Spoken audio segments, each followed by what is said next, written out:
Welcome back to Nightcap Chat, the pop culture podcast. Talk all things comic books, video games, movies, TV shows, and more. Today is our monumental episode 100 special. I'm Blade O'Neill. I'm Ken Brown. I'm Lance O'Neill.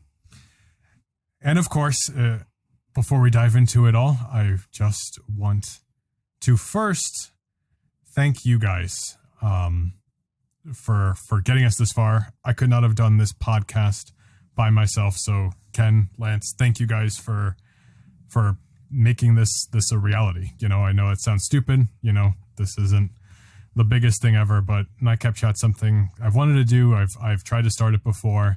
And actually, Ken, this kind of evolved from when we used to do something called Comic Fan Network. And of course, all of you guys listening, you know, if you guys weren't listening, we probably would have stopped at some point. So thank you so much from all of us, from the bottom of my heart. Like, I really appreciate it. And I'm really excited for this episode 100. Yes. Thank you guys, dude. Yeah, thank you guys for all the fun and interactions online and the comments, and it's just been a fun ride over the past almost 2 years. Over 2 years. Over 2 years? Mm-hmm. I thought it was we missed our 2-year anniversary. It was unceremonious because we were focusing on episode 100. Oh, right. Okay, well, it's been a good ride, and I've enjoyed every step of it. Yeah, absolutely, dude. I said too, it's like going back to Comic Fan Network were some of the most fun days ever working on film with Blade, and being part of that was just a blast. And when he asked me to come back to do this, I'm going, oh my gosh, yes, dude. You had me at hello is the best way to put it. And very nice. Now it's like I got to be able to, I'm sorry I'm not there with you guys today, but I kind of wanted my daughter Kayla to be part of the episode because she has been partially the laugh track of what's been going on over the past 100 She's episodes here. Too. And that's who's laughing. Say hi, Kayla. Keep her out too late. Hi. Because I knew if I was there, I wouldn't get out of there till midnight, because Steve makes me laugh about as hard as anything I've ever listened to. And he's absolutely awesome to be around too. So I miss being around you there tonight. I don't know if I'm supposed to know whether Steve's there or not. Well, he is here actually. And actually, what I was going to say was, I apologize. No.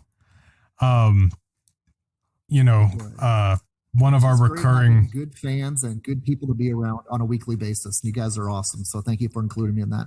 So it's funny you mentioned Steve, because Steve is here with us, and with all of our Nightcap Chat journeys, I mean, Steve has really kind of become a foundation of Nightcap Chat. Yes. So I was excited when he agreed to do this, and here he is.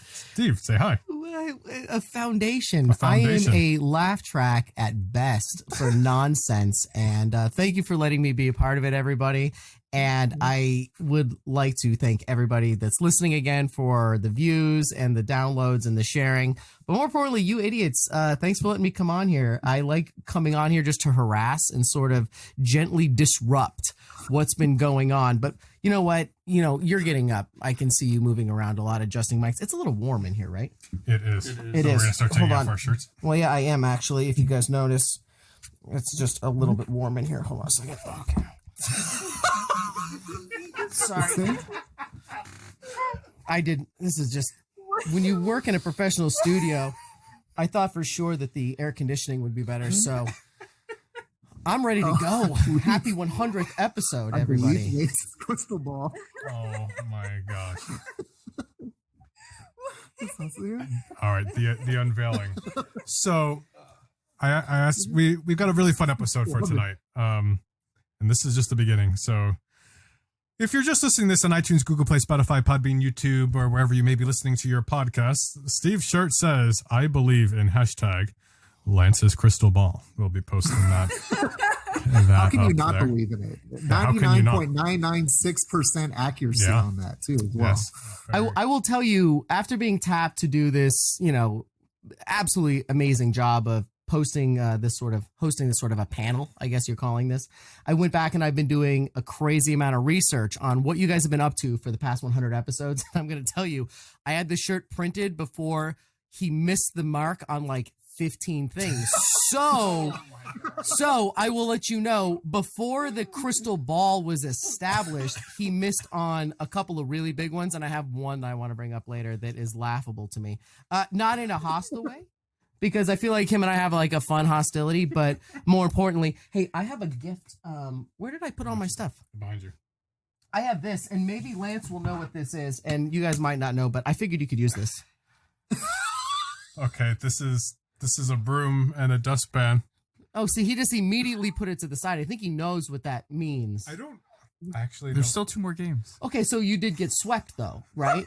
It's not a sweep if it's 2 It games. doesn't matter. You didn't lose a game. Oh, And you didn't win a game in the series. Do you want me to go back? I have screen prints of the text message conversation from before the season started. Anyway, just I'm glad to be here with all of you guys. So thank you very much. Sucks. You can keep that. You can You use guys it. are lucky. We're lucky. Well, anyway, thank you guys for being here. Thank you for Makayla for helping me earlier. I did reach out to some lifelines to get this show going, and she was one of the integral parts of it. So thank you for being a part of the show and helping me out. You know, I know you were hiding the shirt. I just hope that the shorts stay on. You're not hiding anything else. You're right. Absolutely. This could get really interesting later. So Steve's cooked up some stuff for us. I just kind of suggested. I briefly suggested one thing based on something he had suggested. I know, very ambiguous. Like, what is he saying? He's saying nothing. Yes, I'm absolutely saying nothing. So we're gonna do a fun little thing with Steve here, and we've got some cool interviews lined up for the end of the episode. We have a couple of fellow podcasts. We're gonna be interviewing Justin and Alicia from the Ex-Wife podcast, and CJ from Views from the Ceiling Fan. I have one question. We already recorded those interviews at this point. But I want to ask Lance something really quick. Was it weird interviewing another girl named Alicia? Because your wife is named Alicia. Yeah, it was a little weird because like I didn't know how to address her. I didn't want to say Alicia because then I'd be thinking like that's my wife. So I was just like, so do you guys or like Oh my God. like it was kind of awkward. And they're like Alicia. I was like, this is kind of weird. And I was like, should I mention that my wife's name Alicia? No, that would just make it even more awkward. Or do I say, hey, how's your name spelled? Because my wife, everyone always says my name's wife wrong. It's spelled the same. The same way. Okay. I looked on their website and I'm 99% sure it's the same. Wait, so I'm married to a Sarah, and she is really into how people spell the name. She spells it right, So she spells it with an H. Right. Okay. which is correct. Okay. How what is this about? Well, she spells it Alicia, which is like the regular way of doing regular it. way. But everyone calls her Alicia, or they'll spell it like at Starbucks. They'll spell it Alisha. Ooh. Yeah, Ooh. What is? and it happening? drives her crazy. Well, it could be worse. They could be using your A as a little @ sign, or something like that. I don't know. I didn't know that there was a way to do that. So my name is Blade, and With a regular B.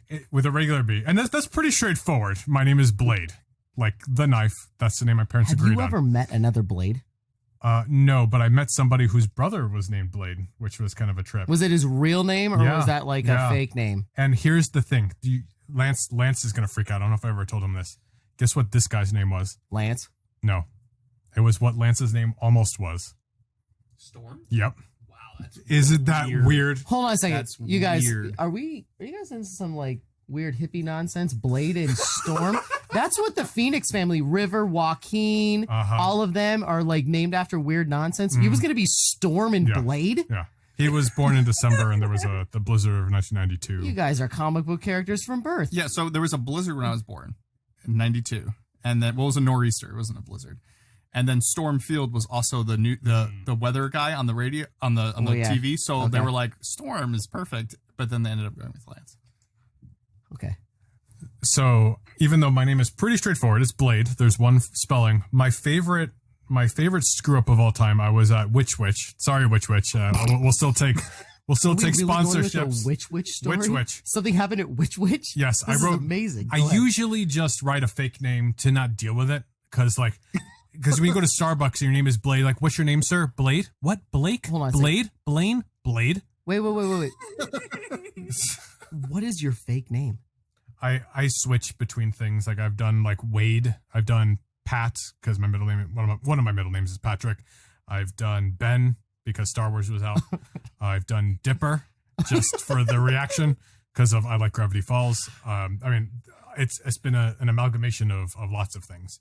Okay, so you don't have one go-to. It changes. No, I don't have one go-to. It depends on my mood. But this time I just wrote Blade. And really, like, if somebody wrote Blade, I mean, that's pretty straightforward. Like, there's a word in the language that's Blade, right? But this witch guy, he makes my sandwich, and it was beautiful. It was delicious. It was great. But he looks at my name and goes, Blade? Oh, yes.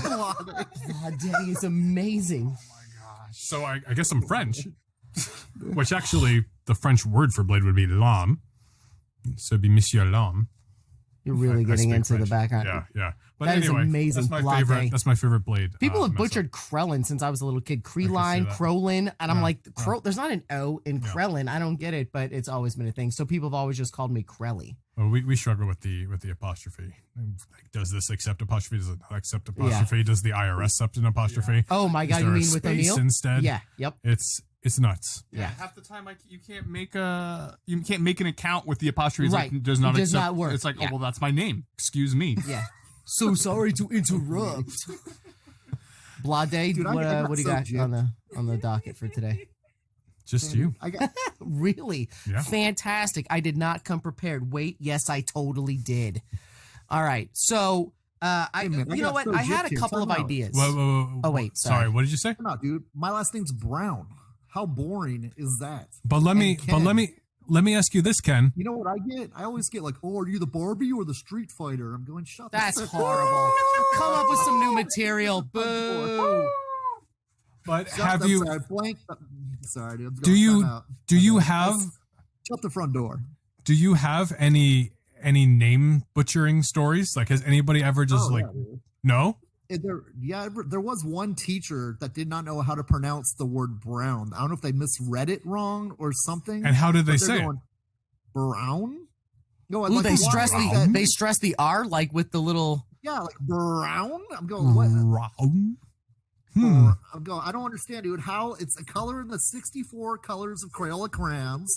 It's in the 8-pack. It's in the 16-pack. It's in the if it's in the 8-pack, you know oh it's my serious. God. I love that you just said it came in the 128-pack. Don't tell me you've never seen a brown Crayola crayon. Oh my God, he just said it came in the 8-pack. I'm pretty sure that the brown crayon is the one that you get when you go to a restaurant and your kid gets the little 3-pack and the sealed one. It's like red, blue, and brown. Exactly. I don't know how you can miss that. I mean, and Ken's 3 letters, dude. A K, an E, and an N. It's not hard to pronounce. Okay, wait a second. Kayla. Kayla. You surely somebody has just butchered screwed up your name. Yeah, no way. Come on. No? No, it was an I. Okay, I'll take an I. A. Makayla. So like M-I? Yeah, and Yeah. But the thing is, like, it's always written out M-A, though, isn't it? Like, when you write it out. When I write it, it's M-A, yeah. Well, I mean, is that right, though, when you write it? So, well, I mean, that's my point. But that's my point. Where are they getting the M-I-C-H-E-A-L-A from if they've never seen it that way?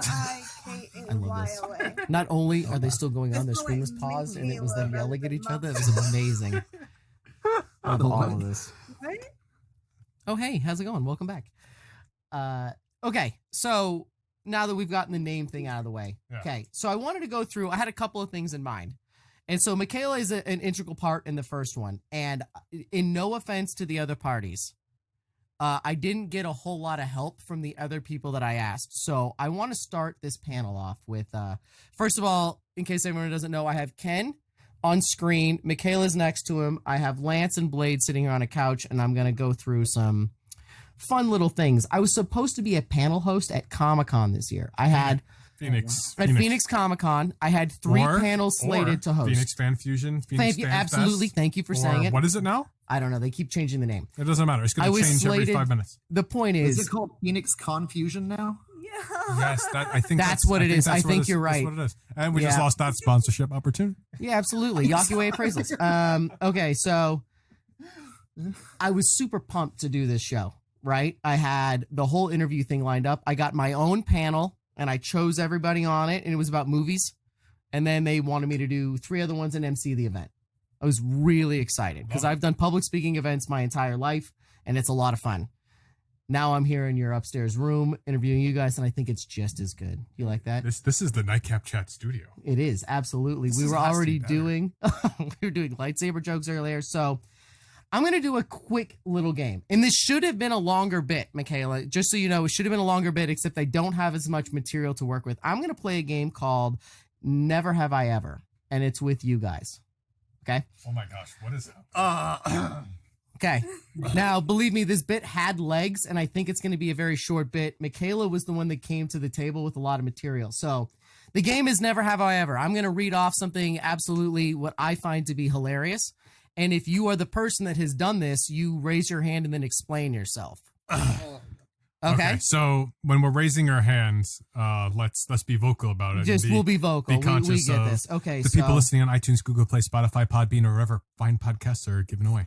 So let's just do a very quick off the cuff one. Never have I ever been obsessed with leopard print.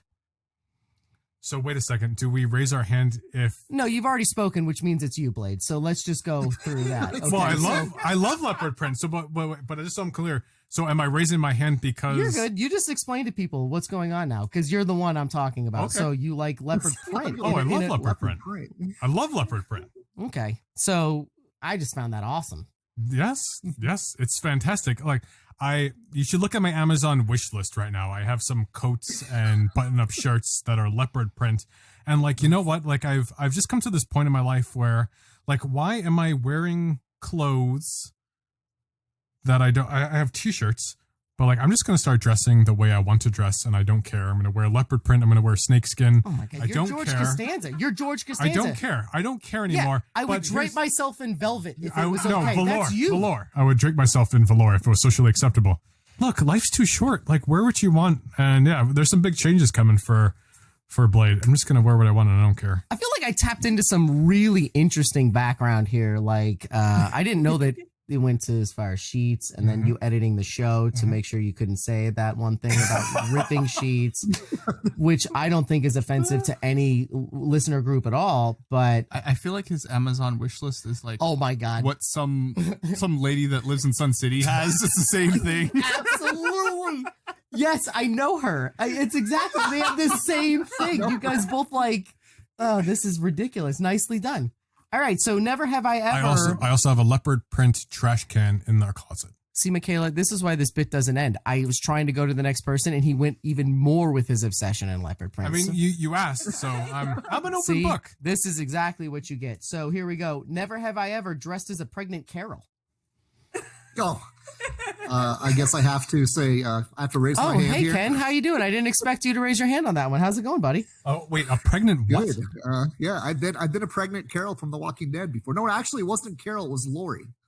It was pregnant Lori from The Walking Dead. I'm just going to say my source material is still solid because you still dress as a pregnant female from The Walking Dead, and I think that that's just fine. When? Wait, what? This is Halloween? No, this is for Halloween Comic Fest one year. I think it was, I want to say about 2012, 2013. It was one of the first years of Walking Dead. And Susan got a Rick costume. She wanted to be Rick for Walking Dead, my wife. And then I said, if you're going to be Rick, I got to be Lori, dude. I don't care if it's a cross-dress Halloween. This is great. I love it. Put on the flannel and the pillow and my stomach and put on a nice long dark hair wig. And where are the pictures of this? Halloween that year? Where are the pictures? The sad thing, you want to see the what? Yes, I want to see the pictures of this. I think the world wants to see them at this point. You gotta they're on Facebook. Text me. Text me. Enough into our Drawn to Comics Facebook, you'll find them. Drawn to Comics on the corner of 58th Avenue and Glendale Avenue in Glendale, Arizona. Yes, that's it. It's got a Silver Surfer in the window. And, hey, by the way, you might see a picture on the Facebook of Drawn to Comics at 5801 West Glendale Avenue in Glendale, Arizona. By the way, I was the one that did that plug for him last time, and I did. And you said, I think it was Steve. It was definitely Steve. I'm sorry. And if you go back and listen, Ken, and I don't think you do go back and listen to the old episodes, I shoehorned in your plug like meticulously like great. A champ. It was amazing. I was offended that you didn't know that. I was like, oh my gosh. So I can more scary, dude. I can go even deeper. That wasn't my first time I did that for Halloween. Oh my god! Not See, as this Lori, is what- obviously. but when I Michaela, do you was see in what you did? college- Uh-huh. When I was in college, Yeah.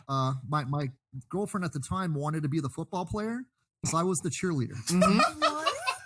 I see that we're unraveling like a whole ball here, and That- I I'm don't gonna know let if the there's kitten photo play with the evidence string. of. Ken, what That else was you got? back in I thought I could take 1994. So Oh wait, well, hold I on a was second. one hot cheerleader, though. I'll tell you that much, man. Wait, just put your hand down. In the sake of good radio, let me ask my next one. Never have I ever dressed as a kind of a sexy, creepy guy, Lady Gaga, before. Okay. So There we go. It's funny that you guys all mentioned this.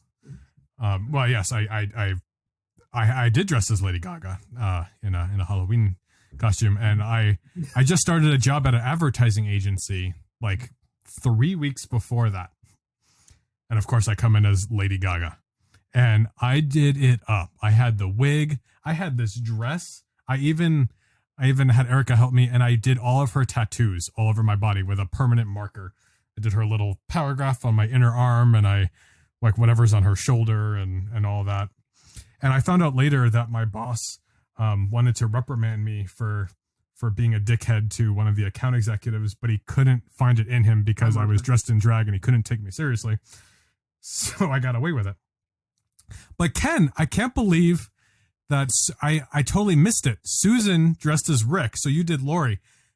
Yes. A few Halloweens ago, Erica dressed as Rick, but I didn't dress as Lori. I dressed as Negan. So Yeah, we I guess that still works because Rick and Negan, they have been known to hang out together every once in a while. But this was before Negan even appeared. yes, of course. the TV. Yeah. But I just wanted to be Negan because Negan's awesome.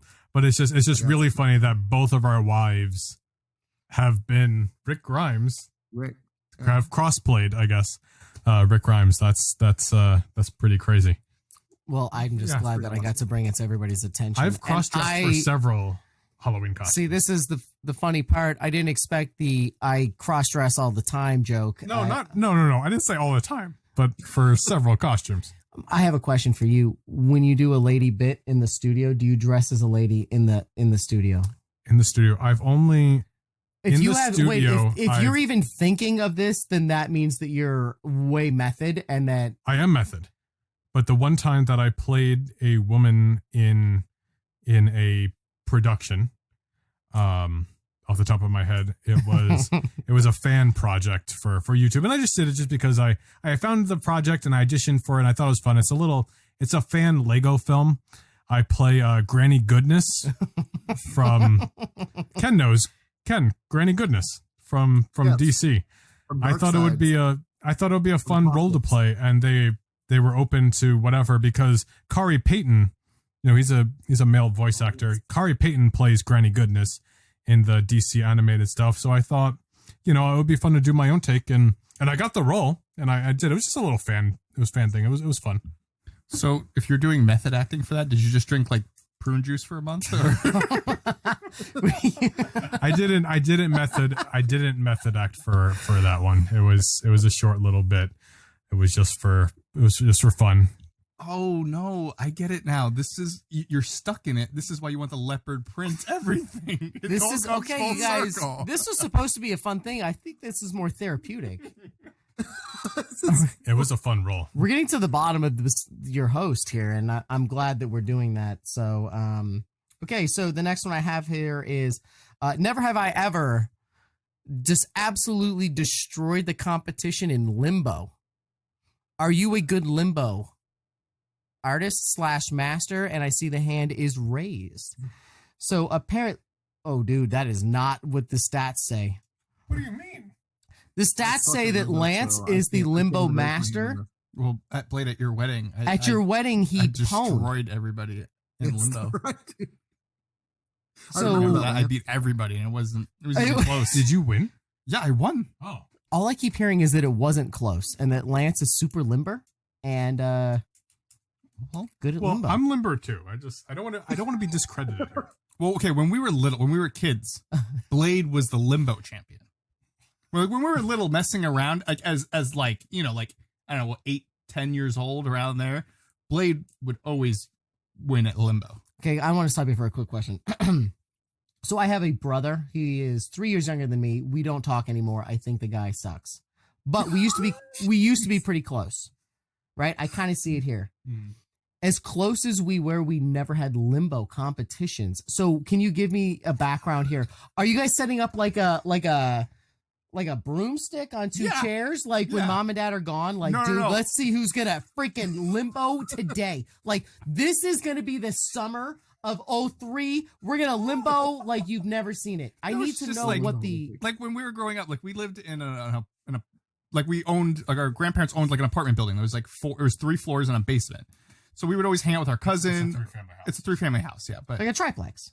Sure. Right. And then so like we would just, we get bored or whatever and just find something to do, and we'd just be like, okay, let's just do limbo. I don't know. And then we just to see who would be the best at it. And Blade was always like really good. And then I don't know what happened. I'll tell you what happened. Blade, too stiff in his old age. I'll tell you what happened. It was age. You were the young, ample, you just started becoming more limber. And I was really skinny. And so, okay. And so the joke though, to be fair though, like at the time, like I was in pretty good shape right before his wedding, and I was only a couple years removed from baseball, and like when I played college baseball, I could do the splits playing baseball, I can right? See that, yeah. So limbo was nothing. Yeah, well, it was, it was fine. Okay. Do you guys remember that? I remember like Lance winning the limbo contest at your wedding. I'm going, holy crap! I had no idea Lance was a major limboer. It's like he's the winner of the Limbo Olympics. And I was like pretty intoxicated too, which I would assume that if you're doing the limbo as an adult, if you're not some level intoxicated, you're doing it wrong. Yes. I mean, who's doing the limbo like super sober? Like, okay, it's Tuesday morning. I'm going to limbo the shit out of this thing today. And I'm going to be super ready as an adult today in society to go limbo.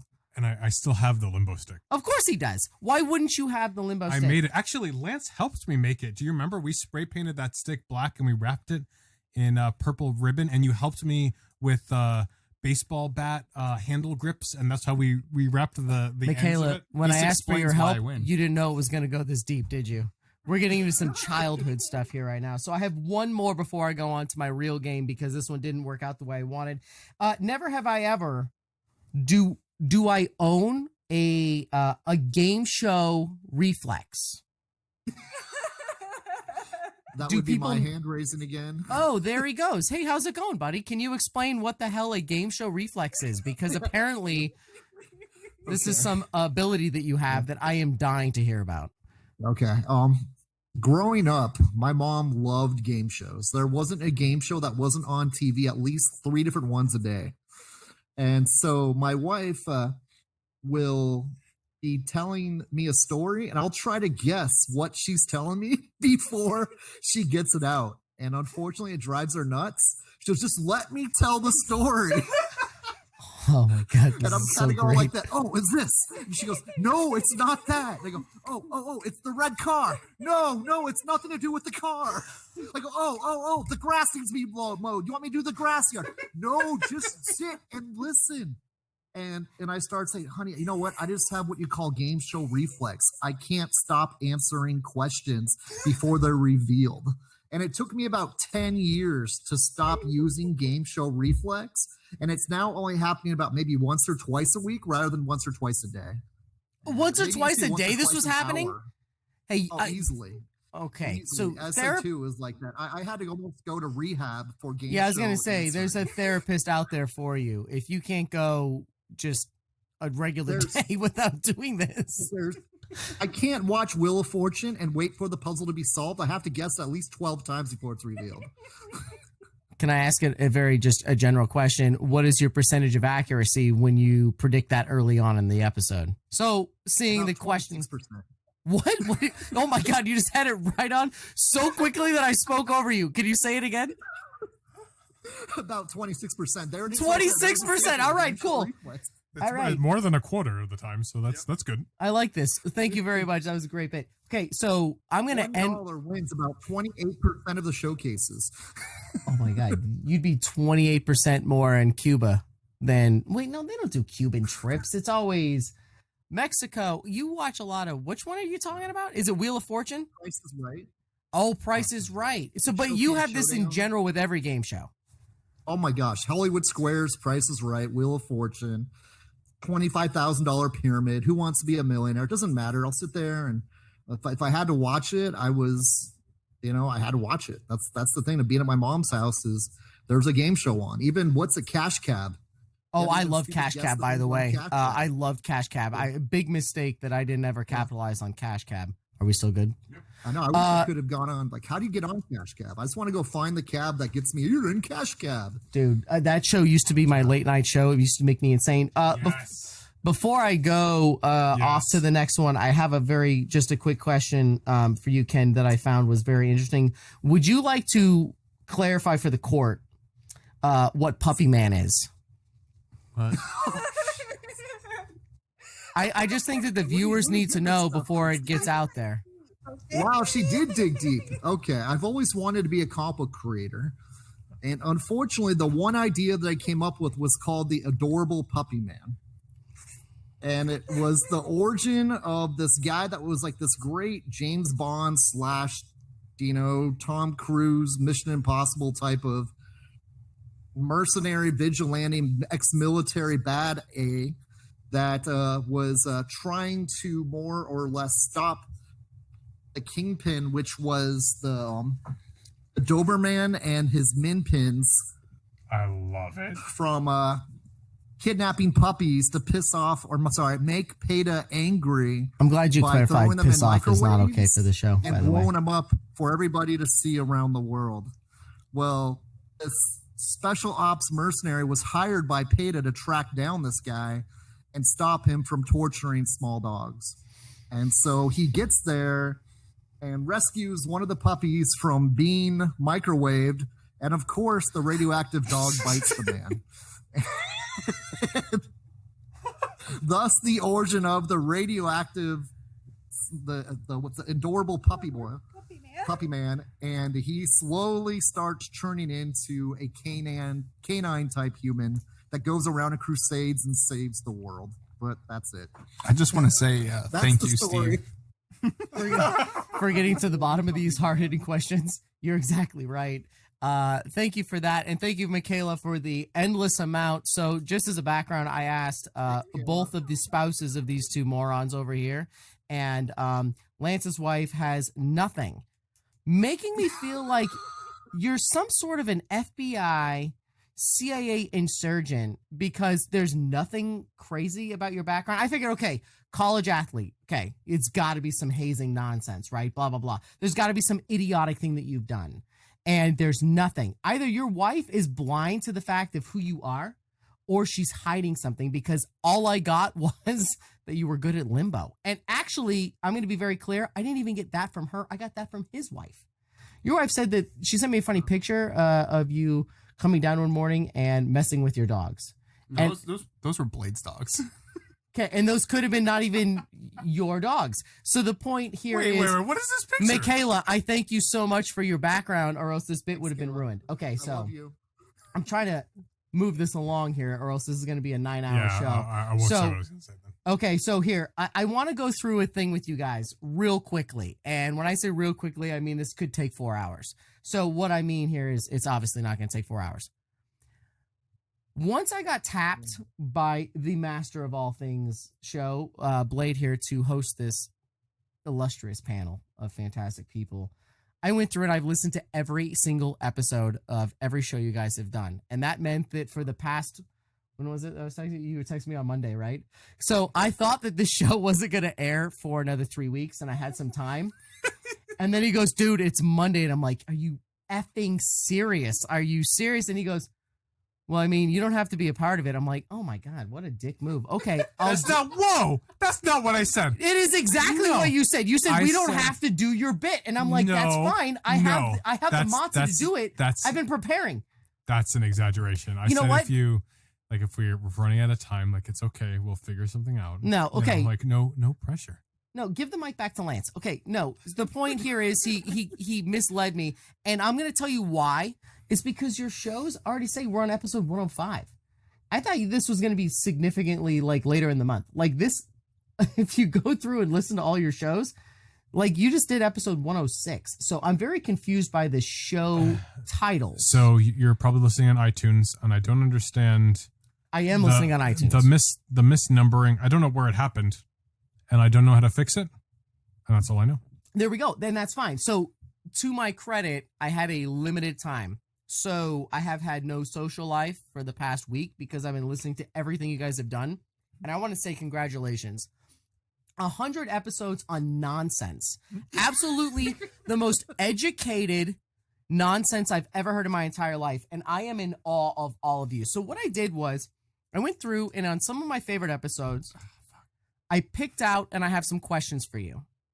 So I would like to ask the panel, and you guys might want a mic in the middle. And if you have a thing, you can raise your hand and answer the first one you can.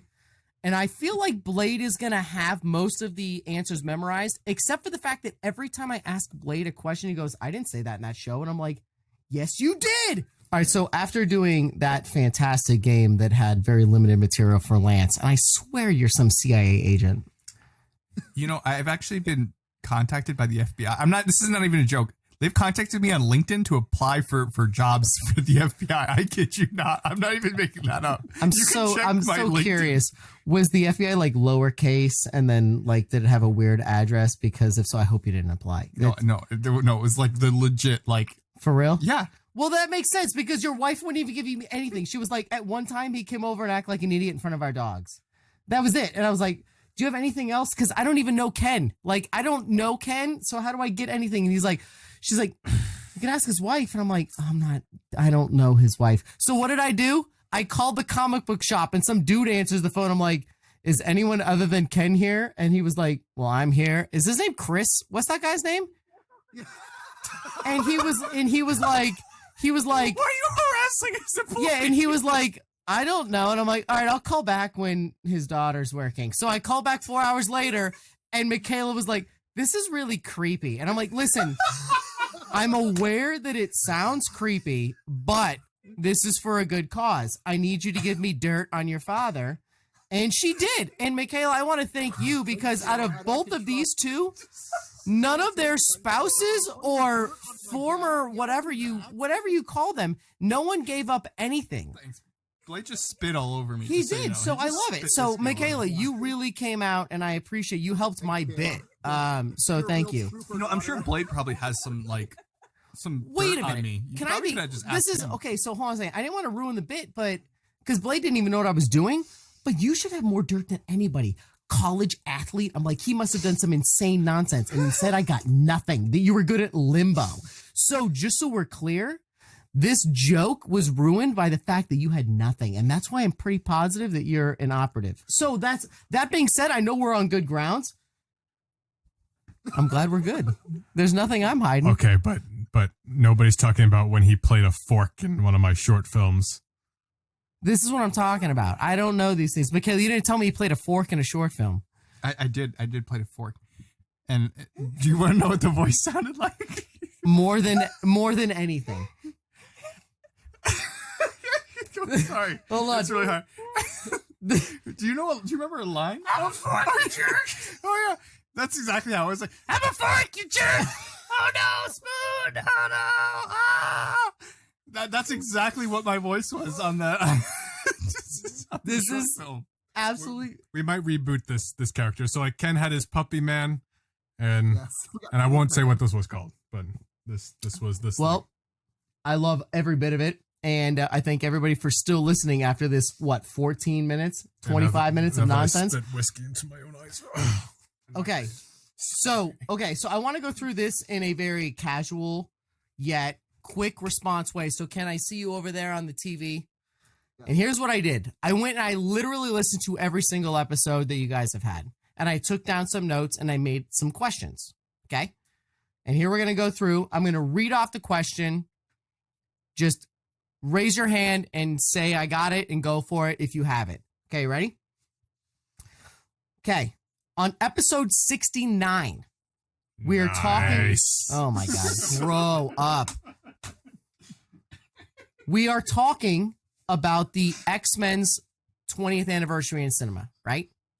Which one of you said that the fans got the bird instead of seeing the Dark Phoenix. Someone said, yeah, the fans are the ones that got the bird, which made me laugh really hard in the car. I got it. Yeah, that was Ken. Right on. That was Ken. Yeah. Nicely done. Ken was annoyed. And that was hysterical. Yeah, I'm aware. This is what I'm saying. All of this is great.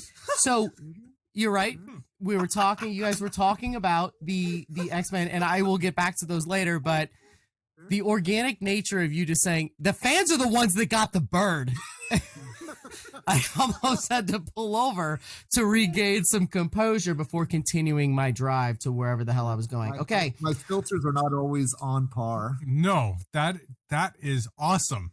Yeah. And gosh, what a play on words. That, Ken, it's poetry. It rhymes. It's beautiful. I don't know if it rhymes, but it doesn't rhyme. Yeah. None of it rhymes. Thank you, Lance.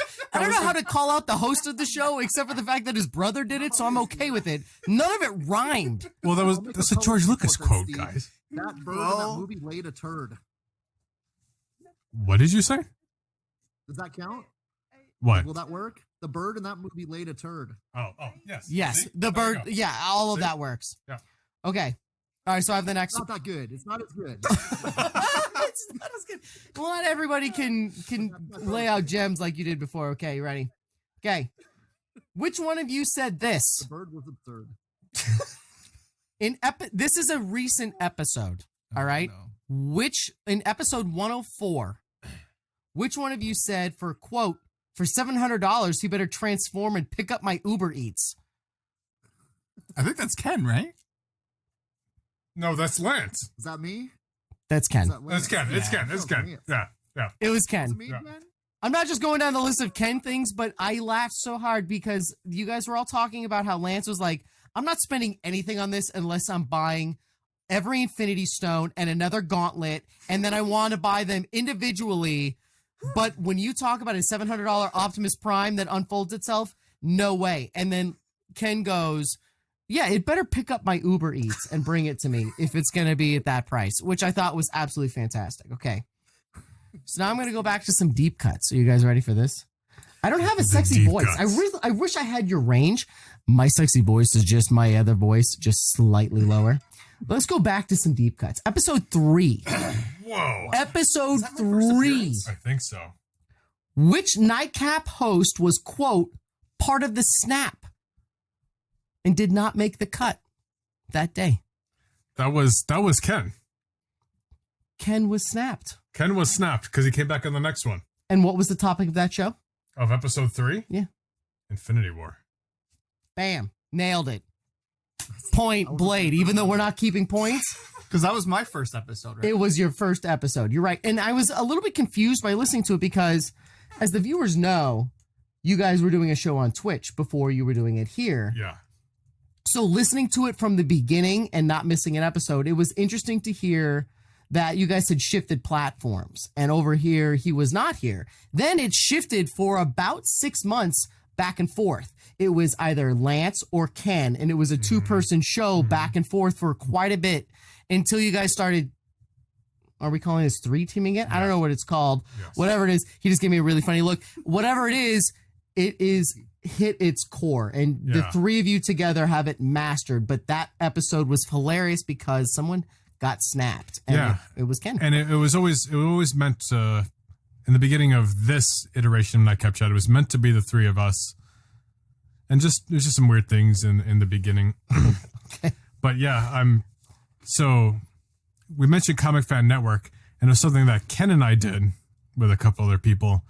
We did Nightcap Chat as a Twitch show, and it was Lance and I with a couple other people. And now that evolved into what it is today. And I love this. And this is the longest one we've done, and this is the definitive version of it, I think. And now we have Steve too, I think, you know. No, I'm just dirty in the background, occasionally doing this nonsense. See that face right there says it all. You ready for the next one? I don't think so, but sure. Okay, this one may come off as offensive, and I don't mean it in an offensive way. Look at him. He's already getting his freaking pen down to write down the moment. No, I'm doing something. Okay, which cast member doesn't understand what a guilty pleasure is? That's Ken. Probably me. Ken, I'm not going to say this in like a mean way. You have no idea what a guilty pleasure is, because when he asked what a guilty pleasure was, the first thing you go is, oh, I play Madden and I really like Spider-Man in a black suit. Those are guilty pleasures. Those are cool things that everybody likes. Okay, literally, just awesome. You're just liking stuff that regular people like, and you're awesome and badass. Okay, so that was like a gimmick joke, because that episode made me nuts, because you kept on mentioning things that weren't guilty pleasures. They were seriously cool that everybody likes. And you were like, oh, okay, so Black Suit Spider-Man doesn't count. And Blade was like, no, it doesn't count. And by the way, if you guys are going back and wanting to listen to, this is episode 15. Go back and listen to this, because it's hilarious. Because then Blade even has to step in and goes, yeah, okay, well, I mean, a lot of people like Black Suit Spider-Man. He's pretty badass. Okay, what's a guilty pleasure? And you were like, Madden? And I was like, everybody plays Madden. That's not a guilty pleasure. A guilty pleasure is something really embarrassing and stupid that you like, right? Like, I like cheetah print? Like cheetah print. That's a guilty pleasure. So do I still have to answer that question to get it right all these episodes later? No, and no. The point is. Wait. Do you have one? Wait, do you have a guilty pleasure now, knowing that it's embarrassing? Okay. Everyone, shut up. I'm watching Punky Brewster and enjoying it. Okay, see now this is one right now. Now we're cooking. Punky Brewster. Okay, so real quick before I go on to the next one, where are you watching Punky Brewster? Which streaming service has Punky Brewster? And it's on Peacock. It's the movie. Lance, dude, I really wish you were sitting here, because this would be a lot of fun. All right, cool. All right, so here we're going to skip ahead a couple episodes. Episode 18. Who loves ordering on an app because they don't like dealing with human beings and they hate people in general? Oh, it's probably me, right? No, that is straight up Blade. Wait. Blade said in episode 18 that he loves the McDonald's app because he is so sick of dealing with human beings that it's easier to just deal with an app and pick up without any interaction at all. Yeah.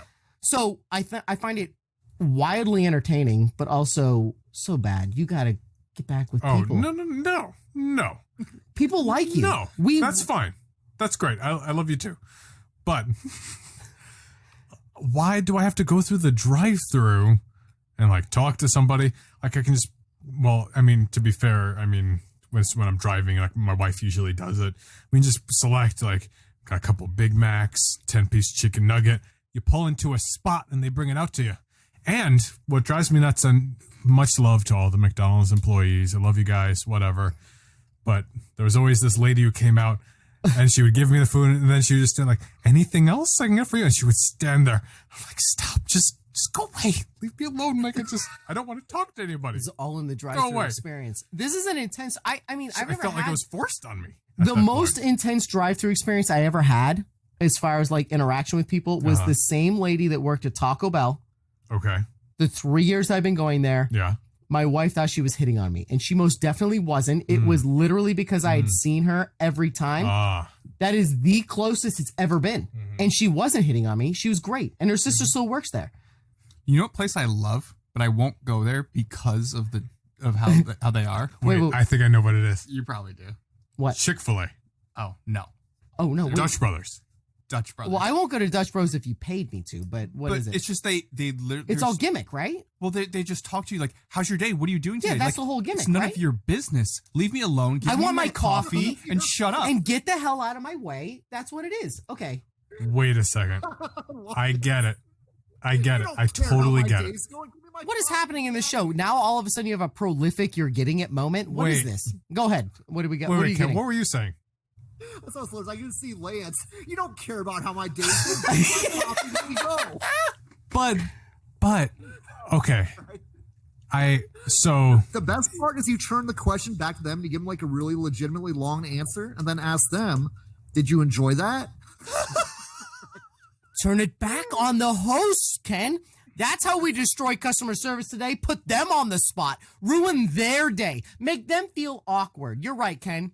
It's time that we start putting it back in their faces. The people that go out of their way to make sure we feel good, we should stick it right back in their faces and make them feel awkward. You're totally right. So I'm... Oh my gosh, that tofu cream looks perfect today on my cold.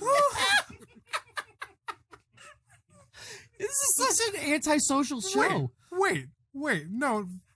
Wait a second. Just so we're clear, these are supposed to be like quick answers, and Blade is like really riled up about this one. What do we got, buddy? I just want to say, like, I mean, Lance has seen me as I wake up. Like, if I haven't had coffee, like, I don't want to talk to you. I don't want to talk to anybody. I don't want to hear it.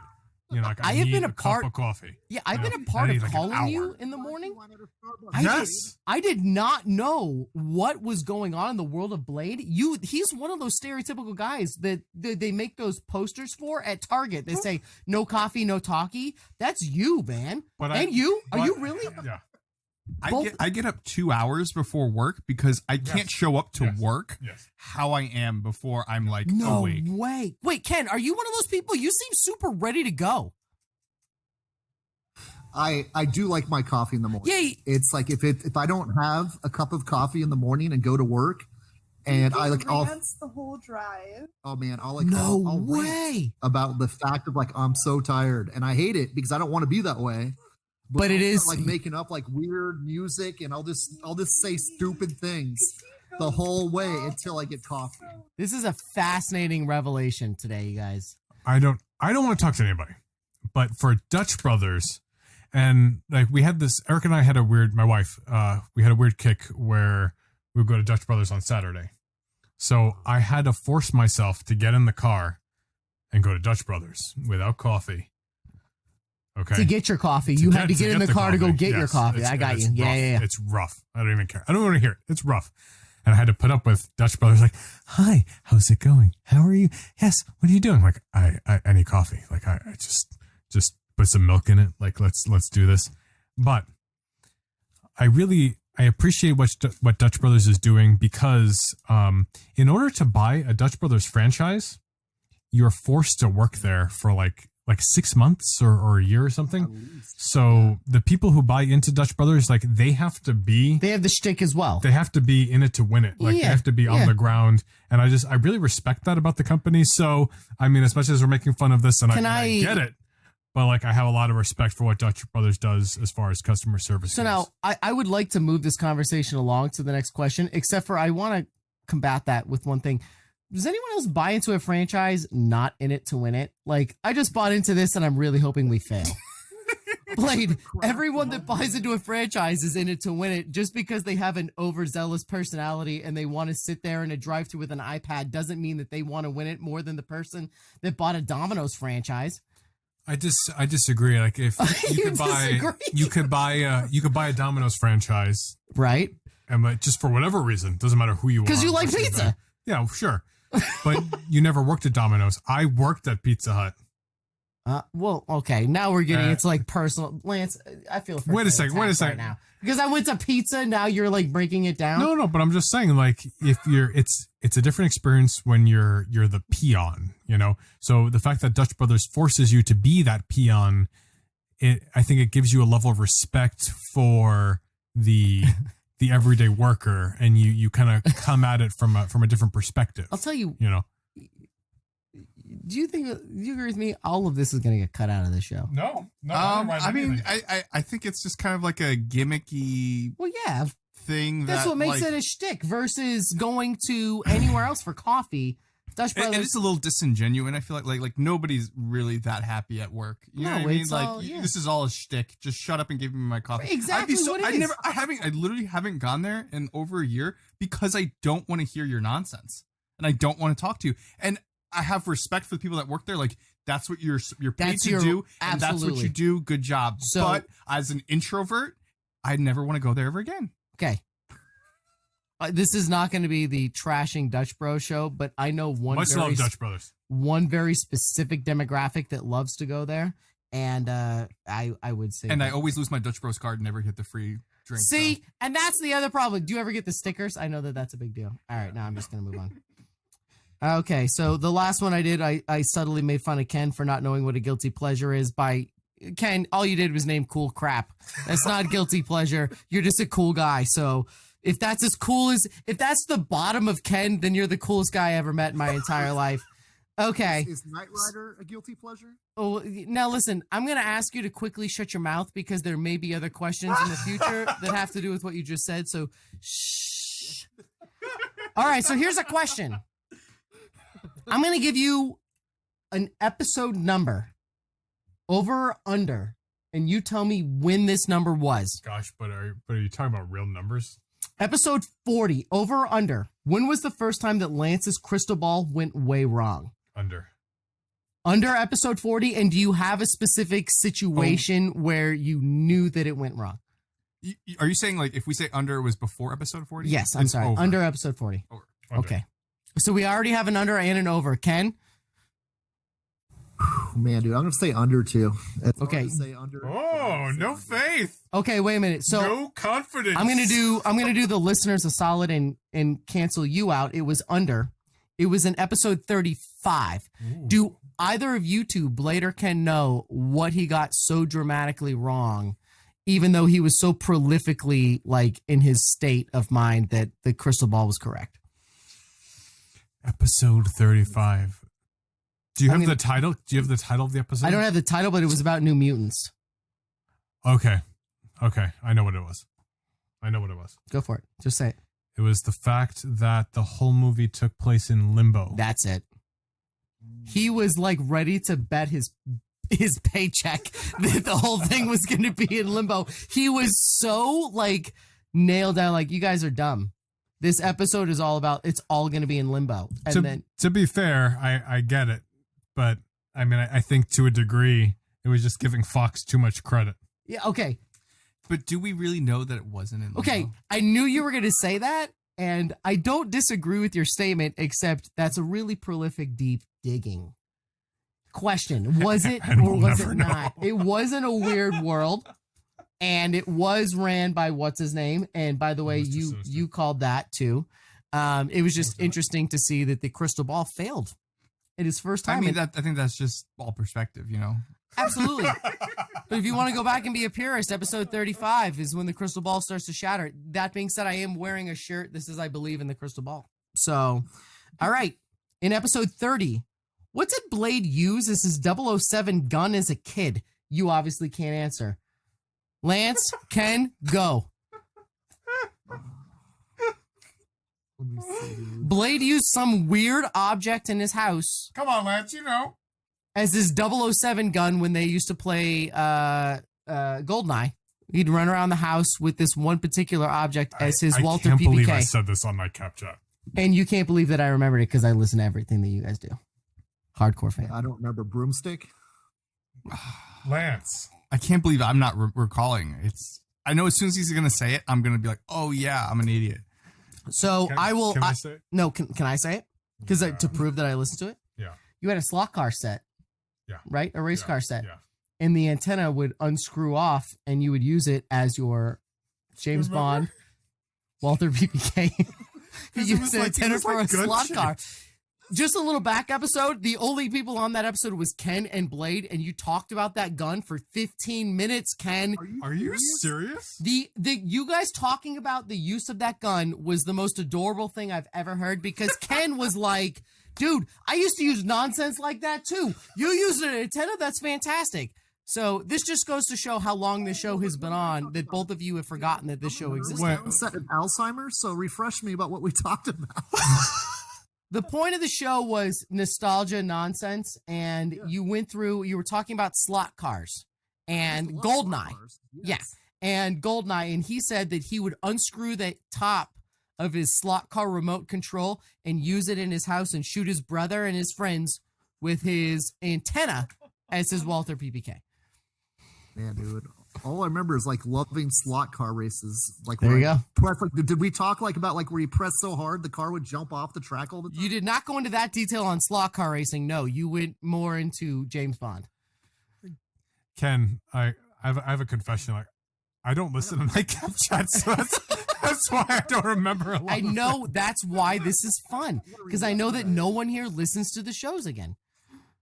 I've listened to about at least 6 episodes over. Oh my God. Hold on a second, Ken. Hold on a second. You raise your right hand. Has any episode that you've listened to been with me on it? There's no way that you have. You've never listened to a Steve episode, have you? I had to. Yeah, there was. I No. listened to Hold on a Steve second. episode, dude. This is an easy yes Wait, or no. wait. Go on. Wait, what were you going to say? I cut you off. Yeah. The thing with me is like I don't remember more or less what I talked about last night, much less what I listened to on an episode like 15. Like I want to say it was about. Man, dude, which episode did I listen that you were on when I wasn't there, dude? Was it the Irish the No. St. Patrick's Day? Because 4 people in the entire world listen to that one. Episode. I did listen to that one. Okay, so it was that one. Yeah. Episode. I think it is the ones he listens And to what because other that's the only ones he's not on.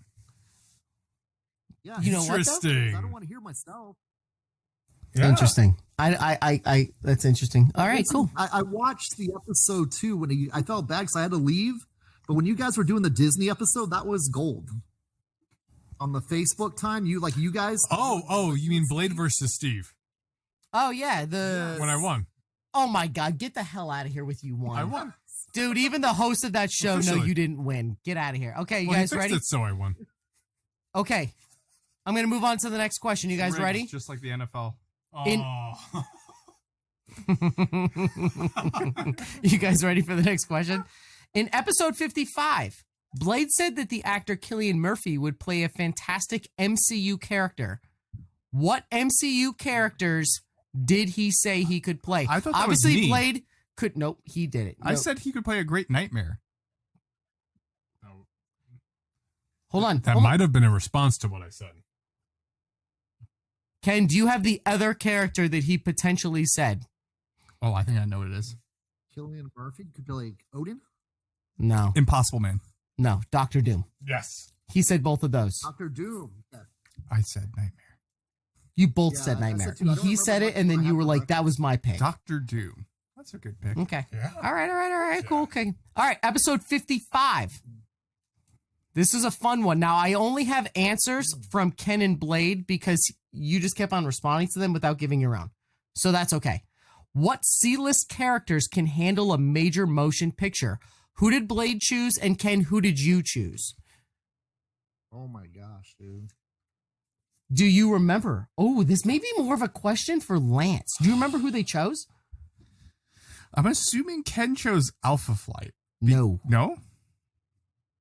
That's what I was thinking. Ken chose something I had never heard of before. Okay, Blade chose Dazzler. No. That's what hold on a I second. was gonna Wait a say. minute. Hold on a second. Side note. He said something and then quickly changed his mind and said Deadpool because it had already happened. You said something that's you can't hear it on the radio, and it could have been what you just said. I don't know. Listening to it, it might have been what you just said. You said, no, it's Deadpool. It's Deadpool because it works and it was done. You think I'm making this up? Go ahead and scout. I wrote it down. No, I'm not saying you're wrong. By the way, I'm quoting the episode. It's episode 55. Go back and listen to it if you And don't agree. Ken, I guess And if, Ken. if it wasn't Alpha So wait a Flight, minute. then This it is had more of to a be- question for Ken. Let's just see. C-list character. Do you still have the same opinion today that you did almost a year ago? Episode 55, you said, what C-list character can handle a major motion picture? You said this character that I don't know who they are. I don't even know if it's DC or Marvel. This is so interesting. Oh, wow. Okay, yeah, Ken. You said this, and I didn't know it's who a they were. DC, okay, Ken, it's a DC character. Booster Gold, No. a DC character. Just so DC. everyone can. And there's a clear Marvel counterpart to this character. Man, dude. A clear Marvel counterpart to this. I don't know what the Yes. clear Marvel counterpart. I'll just tell you the answer. You said Plastic Man. Oh, Plastic Man. Yeah, I could see that. Yeah, exactly. You're right. I remember that now. Of course I'm right. I took this all off of what you said. I'm not making this up. Everything that I'm saying is literally written down as you guys speak. I'm not screwing around. Okay. It's on the depths of the internet now. Okay. So this next question is based on what you say about each other. Oh, no. Which actor would play you in a film today? And I want you to answer for each other. Hold on a second. We have to do this as organized adults. Okay. We're gonna be Blade. organized. I'm just gonna stop. Okay. Blade, you tell me Okay. who. Okay. Let's just wait a minute. Hold on a second. Because your personal responses were almost just as funny as what you would say about each other. You know what? Let's do it individually. Let's see if we still say the same thing. But I don't. Okay. Let's just say each other. You That way lead there's this. no offense. Ken, who did you say would play. Oh, actually, Ken, you're kind of a loophole on this one. You didn't have a real answer. Do you remember what they said about you? I remember what I said. Okay, then you guys say what you said about Ken because he did not have an answer. He just kind of went with what you said. It was the guy who plays Volstagg. Ray Stevenson. That was yours. No, I remember mine. I remember mine for Ken. It was Ray Stevenson. You Marlon Brando. Marlon Brando. Because Ken is a sexy beast. Ken laughing right Ken's now a with sexy this. beast. Oh my god, this is amazing. Does everyone know who Lance said should play him? Yes, I do. I know. Wait a minute. I know. I know you know because you're sitting right here. Ken, do you remember who Lance said should play him? It makes me laugh. I love it. Look at this face. Yeah, I know. I know the ego over here. Look at his nose. Come on. Do you remember? I can't remember. Jason Bourne himself, Mr. Matt Damon. Okay, now wait a minute. You know what's weird? Wait a minute. So who'd you guys assign to me? To you? To you, it was Marlon Brando and Ray Stevenson, and then the one that you said was a joke. You said Joe Pesci. You said Joe Pesci? Oh my you God. said You guys are hilarious. You said Joe Pesci. Don't you put that on me. I gave you Marlon said Brando. Joe Pesci. He said you said. Yeah, I was like Marlon Brando. Like he was big, all great, and you were like, I could have been a contender. I could have been someone. You said Joe Pesci. Yeah, I you said said Joe Marlon Pesci. Brando. And by the way, if you guys want to go back, it's episode 55, and it's hilarious. So the one that I thought was fantastic because both of the O'Neill brothers are clearly narcissistic to their souls. Matt Damon is going to be me. Wait. But, like, it's not like you... All I'm going to do, pick someone who's going to be ugly to play me. And I don't think Matt Damon's, like... It's like, you know what? Brad Pitt's going to play me. Okay, now, so, if you asked me, that's what I would have said, the jokey one. And not going to lie, you kind of maybe nailed yours. Okay, so I just want to know, do you guys remember what Blade said? Does anyone remember what Blade said? I don't even remember what I said. Oh, this is amazing then. Oh my God, this is why I don't even remember. This is why somebody. I listened to all of these hours of your shows for this joke right now. Did Blade say Sean Connery? He did not. He did not say Sean Connery.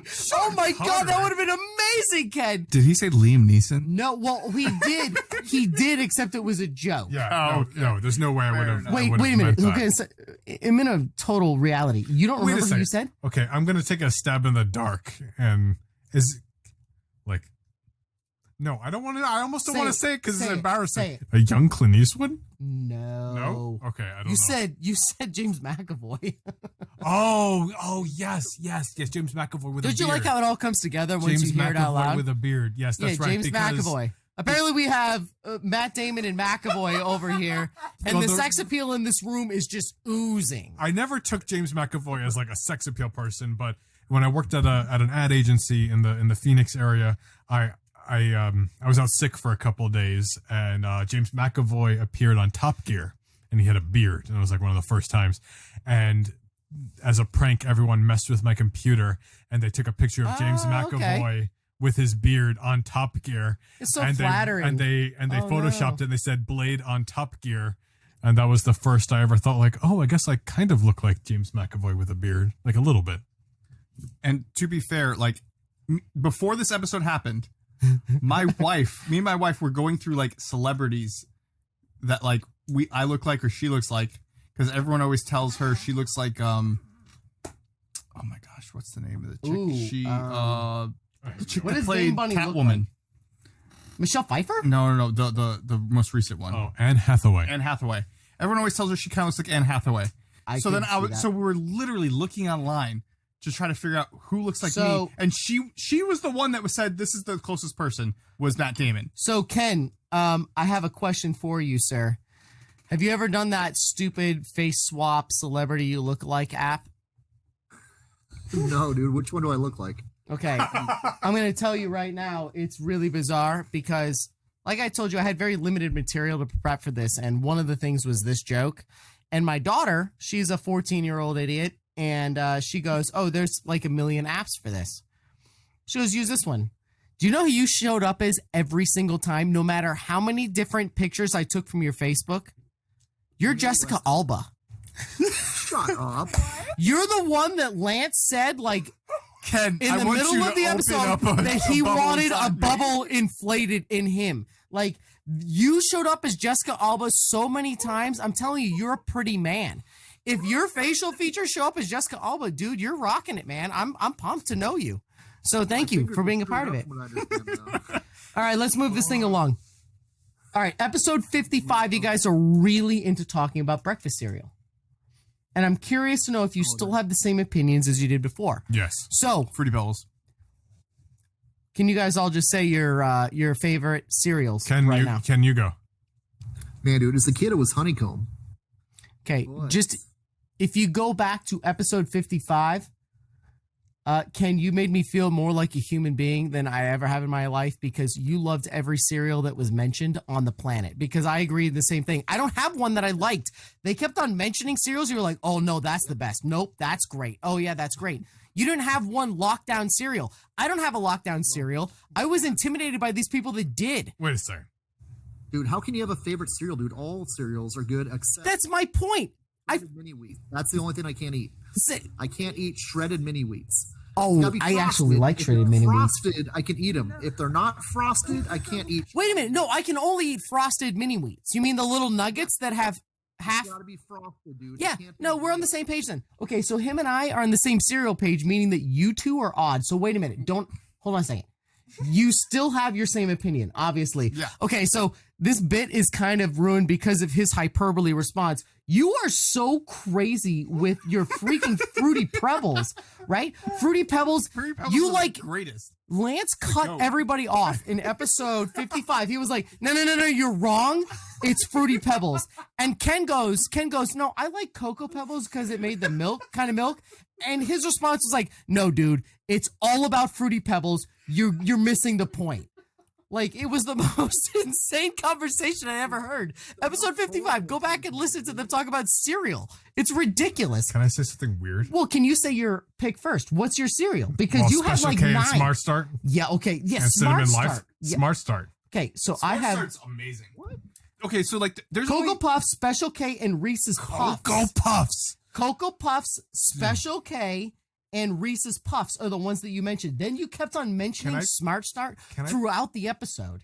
So now this question only goes out to Lance and Ken because Blade, again, didn't have a great answer. In episode 55, you talked about Wait. What? Does this keep happening in episode 55? Episode 55 was fun for me. I have another one.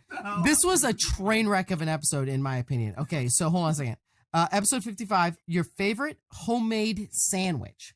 Okay, so Ken asked the question, and you guys had no idea how to answer it because does homemade mean hoagie? Does it mean this? Blah, blah, blah, blah, blah. Can I ask you something? Can you ask me something? Of course you can. What the hell does it have to do with episode 55 that we were talking about sandwiches? It was just an organic conversation. Okay. That's why this is such a good episode. What you're saying is we went off the rails and we just talked about sandwiches. Of course. Okay. That's half the reason why the show was so good. I was just making sure. Okay. So your favorite homemade sandwich? I have 2. I have Ken's favorite homemade sandwich and I have Lance's. Except Lance's is a 2-parter. So, Blade, do you remember either of their favorite sandwiches? I assume you know your brothers, and I'm going to give you half points if you do.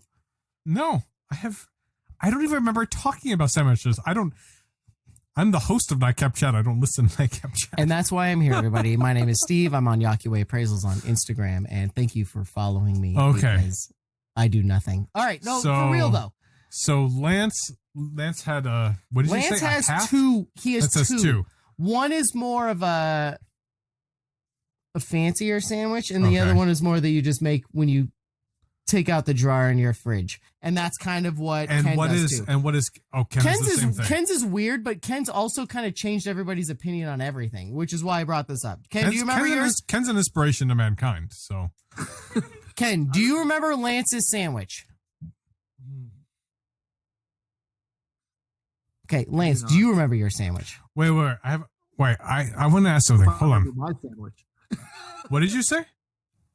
I don't even know if I remember my sandwich. This is why it's fun. I want to ask one question before we proceed here. Okay. Kayla. I got an idea in my head right now, but I don't know if it's the same idea I said that. Kayla, what is your favorite sandwich? Favorite sandwich of all time. Just go for it. Just say whatever comes to your heart. What did she say? I have 3 favorite sandwiches, and I think she might be thinking the same thing. Lean into the microphone. I can't hear Say you. it. I don't know what you should. Breakfast sandwiches. Ooh. Oh my god, a breakfast sandwich is awesome. Whoa. Yeah, Hold on. no one That's- chose a breakfast sandwich. Yeah. Hold on a second. That's its own like genre. Yeah, it is. Like, Bacon?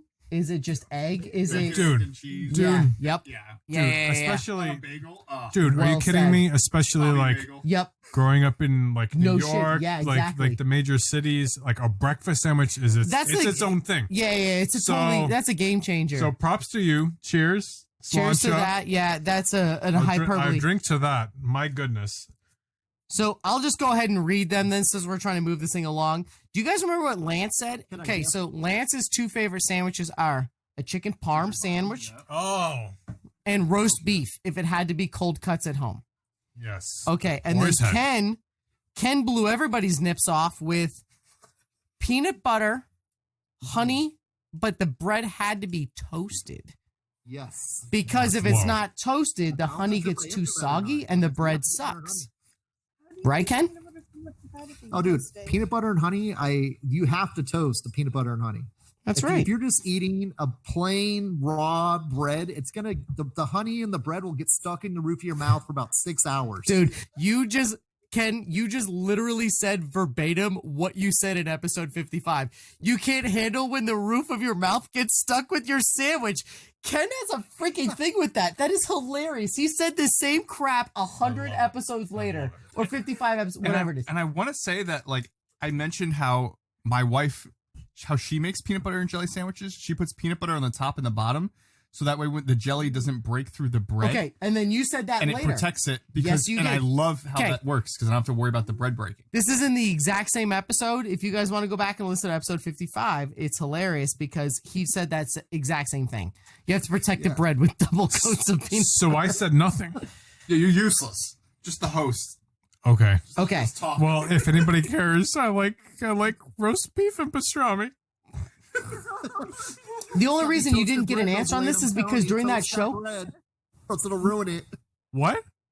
You gotta toast that bread, or else it's gonna ruin it. Yes. yeah, you're right. a little. Sorry to slightly talk over toasted. you, Ken. Your mic's I a like- little farther away. I like slightly raw toast. Okay.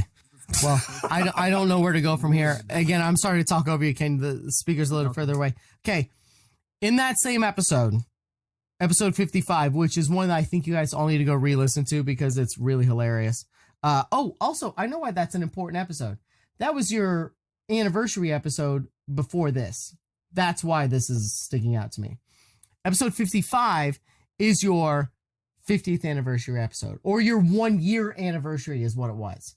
It's the 1 year anniversary of Nightcap Chat, which is why I was thrown off because this isn't the 2 year anniversary. This is the 100th episode. So to clarify with the viewers, episode 55 was their 1 year anniversary, and it was a really great episode. Ken, all of them were there. It was a really great, you can hear everybody really well. It was a lot of fun. So I have a one last question about this episode before we move on. Episode 55. And this question is for Blade and Lance because it's about Ken. All right, Ken, you ready? Can you guys, I'm going to give you 4 options and I need 2 correct ones. What was Ken's favorite primetime show as a child? Knight Rider. Was it Cheers, MASH, Roseanne, or Knight Rider? You can choose 2 of those.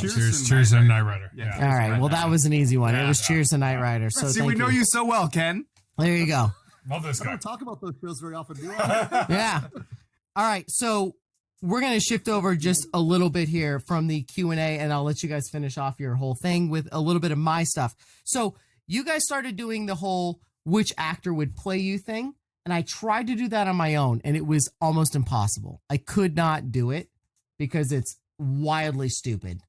Okay? So instead, I changed it to something more relevant for this group. And I said, which Avenger are you? And I chose you guys down the line. And one of them hurt my heart deeply. Okay, so here we go. This one is a kind of a throwaway, and I hate to say it's a throwaway, but I'm going to tell you why. Blade, you're Captain America. What? No, just shut your face for a second. Okay, so first of all, you lead this group shamelessly through, but also with a sense of reverence. You edit everything. You're holding a notebook in your hand, marking the times when we say bad words. Very similar to in Ultron, where they edit him and he is very sensitive to the thing. You are Captain America. We are led by you, but also you're like, and you deal with everything super gently. That's you. You're Captain America. I know you don't like it. You wanted somebody way more prolific, but he's Captain freaking America. That's not what I said. Doesn't matter. This is my opinion, and this is who I am. Okay, so Ken, I have two for you. And I don't know which one, so I'm going to split it. You're a mixture of Vision and Bruce Banner. Because when I listen back to every single episode of this show, nobody in the entire world has forgotten more material than you have on nonsense in this entire world. And when I say nonsense, I mean that in I'm bowing down in a reverence kind of way. You are the know-all, end-all, be-all, which is why you own a comic book shop. Hey, where's that comic book shop? It's on 58th Avenue on Glendale Avenue in downtown Glendale in Arizona. I did it again. What's it called? What's it called again? It's Drona Comics is the name of the shop, and I think the is it LLC? Is it LLC? It's an S corp, yeah, LLC. S corp, yeah, S corp LLC, yeah. Glendale, Arizona, the corner of 50th Avenue in Glendale, Arizona. Okay, so, but in all seriousness, Ken, country at one point. What? Weren't we ranked number 5 in the country by? No freaking way. Were you really? Yeah. Yes. Oh my god, that's so badass. He jokes not. Serious? Yes. Oh my god, cheers, dude. That's freaking cool. I didn't know that. Yes. You did not say that on episode 55. Ken, hold on a second. Which is the only episode Steve watched. Bullshit. Wait a minute. Hold on a second. Please, everybody rewind this. Did I not just quote episode 3 through 70? Yes, yeah. Yeah, please. Wait a second. Ken is very humble about his shop, but of all of the shops I've been in across the country, Ken's shop is awesome. I love Drona Comics. I mean, if you're coming to Arizona, like let's go to Drona Comics in Glendale. Like it is fun, and like he cares about his community, the comic book community, and I mean that. Like I'm not just saying like, oh, Ken's the host of Nightcap Chat, and like I'm sucking up like this. Right. Like he's legit. No, it's amazing. And the tips he gives are fantastic. And when you guys go back and forth, which is kind of why, and I'll tag on to this in a little while, but which is like 30 seconds from now, I'm wrapping up my bit. But listening to you guys from the very beginning to where you are today, it's fantastic and humbling to have someone like Ken, because he has read everything and he has forgotten more than what most people know. So it's so cool to listen to the banter between you guys, because someone like that is very much like Vision. He knows freaking everything. Bruce Banner knows freaking everything. So I don't know if you're happy with that choice, but that's what I assimilate you with, is you know more than anybody on this topic, and it's humbling and fun to listen to, because my favorite part of listening to the show is the host and then you rebuttal with some factual stuff, and I love that. So thank you, Ken. He's laughing, but I mean, I'm dead serious. That's kind of why I love this show, is because of the dynamic group. And then this one hurts my heart to say. It really breaks my soul. Because Lance and I are kind of rivals. I don't know why, but the first appearance I had on the show was rebutted with Lance disliking me. So I hate to say this so badly, but Lance's MCU character is my favorite character in the MCU, which is Rocket Raccoon. He's never the main guy, because Blade is the main guy. It's his show. He's here, but he has bitey, quick responses, hilarious jabs. He has no problem biting anybody else that comes through. And you are Rocket Raccoon. To me, that's you. I don't know if I should be insulted or... You should be super freaking flattered, because... From him, that's a compliment. Dude, to me, that's the top level compliment, because if I was going to see myself in a character, it would be Rocket, but now I can't. I have to be some other idiot, because you're Rocket. You're more Rocket than I am. So that's how I see the group, because I can't choose who you guys are as your actors. So I figured I'd choose you guys as MCU people. And I hope you guys get that that's all in respect and humbleness, because I love you guys all. So I want to go through with Should we give Steve a character? Don't you do it. No way. Oh, this is... I was sitting here thinking that same thing. I was like, well, now we have to come up with something for Steve, because Steve has been the only other consistent character on Nightcap Chat. All right, I'll take this. The pop culture podcast. We talk all things comic book, video games, movies, TV shows, and more. and I feel like when I say this, maybe it'll be like everyone might agree with me, because Steve, I love you. I'm not even just saying this. God. Like, this is gonna be so like, bad. You're the best. You know, like. Oh yeah, okay. Like no, I'm serious. Like I know we go back and forth, and I think it's just all for kind of show, but I feel like Steve is like Agent Coulson. You know, like he's always there. He's showing up sometimes at the end of films. Sometimes. No, because you've been on what, like 10, 15 episodes, right? Like 8, but that makes sense. Yeah. Okay, but you've shown up, and like you've kind of helped bridge gaps between and you know, kind of, you even have your own collection, right? Just like Agent Coulson had his have my own collection, collection, right? So I feel like you're like an Agent Coulson, you know? I like that. I gave you Rocket Raccoon, my favorite character in the MCU history. Everyone Agent loves Coulson. Agent Coulson. I don't know if they do, but that's okay. No, I'm just joking. I'm joking. Favorite. I like that analogy. In the Nightcap Chat, that kind of makes sense. What do you think, Ken? You guys aren't gonna like what I'm thinking. What? You're not gonna like what I'm thinking. No! Then keep it to yourself. No, I'm a fragile person, No. Ken. No, I'm not. I'm not. Bring it on. No, what is it? Oh my God, who is it going to be? Wait, oh my God. Based on your response, I have... Oh my gosh, don't say Brie Larson. No, if you say Brie Larson, I quit and I will never show back up again. You guys ready? Yeah. Yes. Isn't Steve a little bit mischievous every time he's on the show? Sure. So what are you saying? A little bit of Loki. A little bit of Loki in him. I'll take a little bit of Loki. I'll take a little bit of Loki and what's his name? That works together. Yeah, All right. He's a lot of mischief. Yeah. You know what? I thank you for being sweet for a hot second after he just said I was a C-list character that didn't even get a successful Fox show. No. What? Oh, I'm just joking. Agent Coulson's the best. Everyone loved him. Everyone would cheer when he was on the street. Everyone was sad when he died, and then he didn't die. That is true. He didn't die. Neither will I. And he got his own show.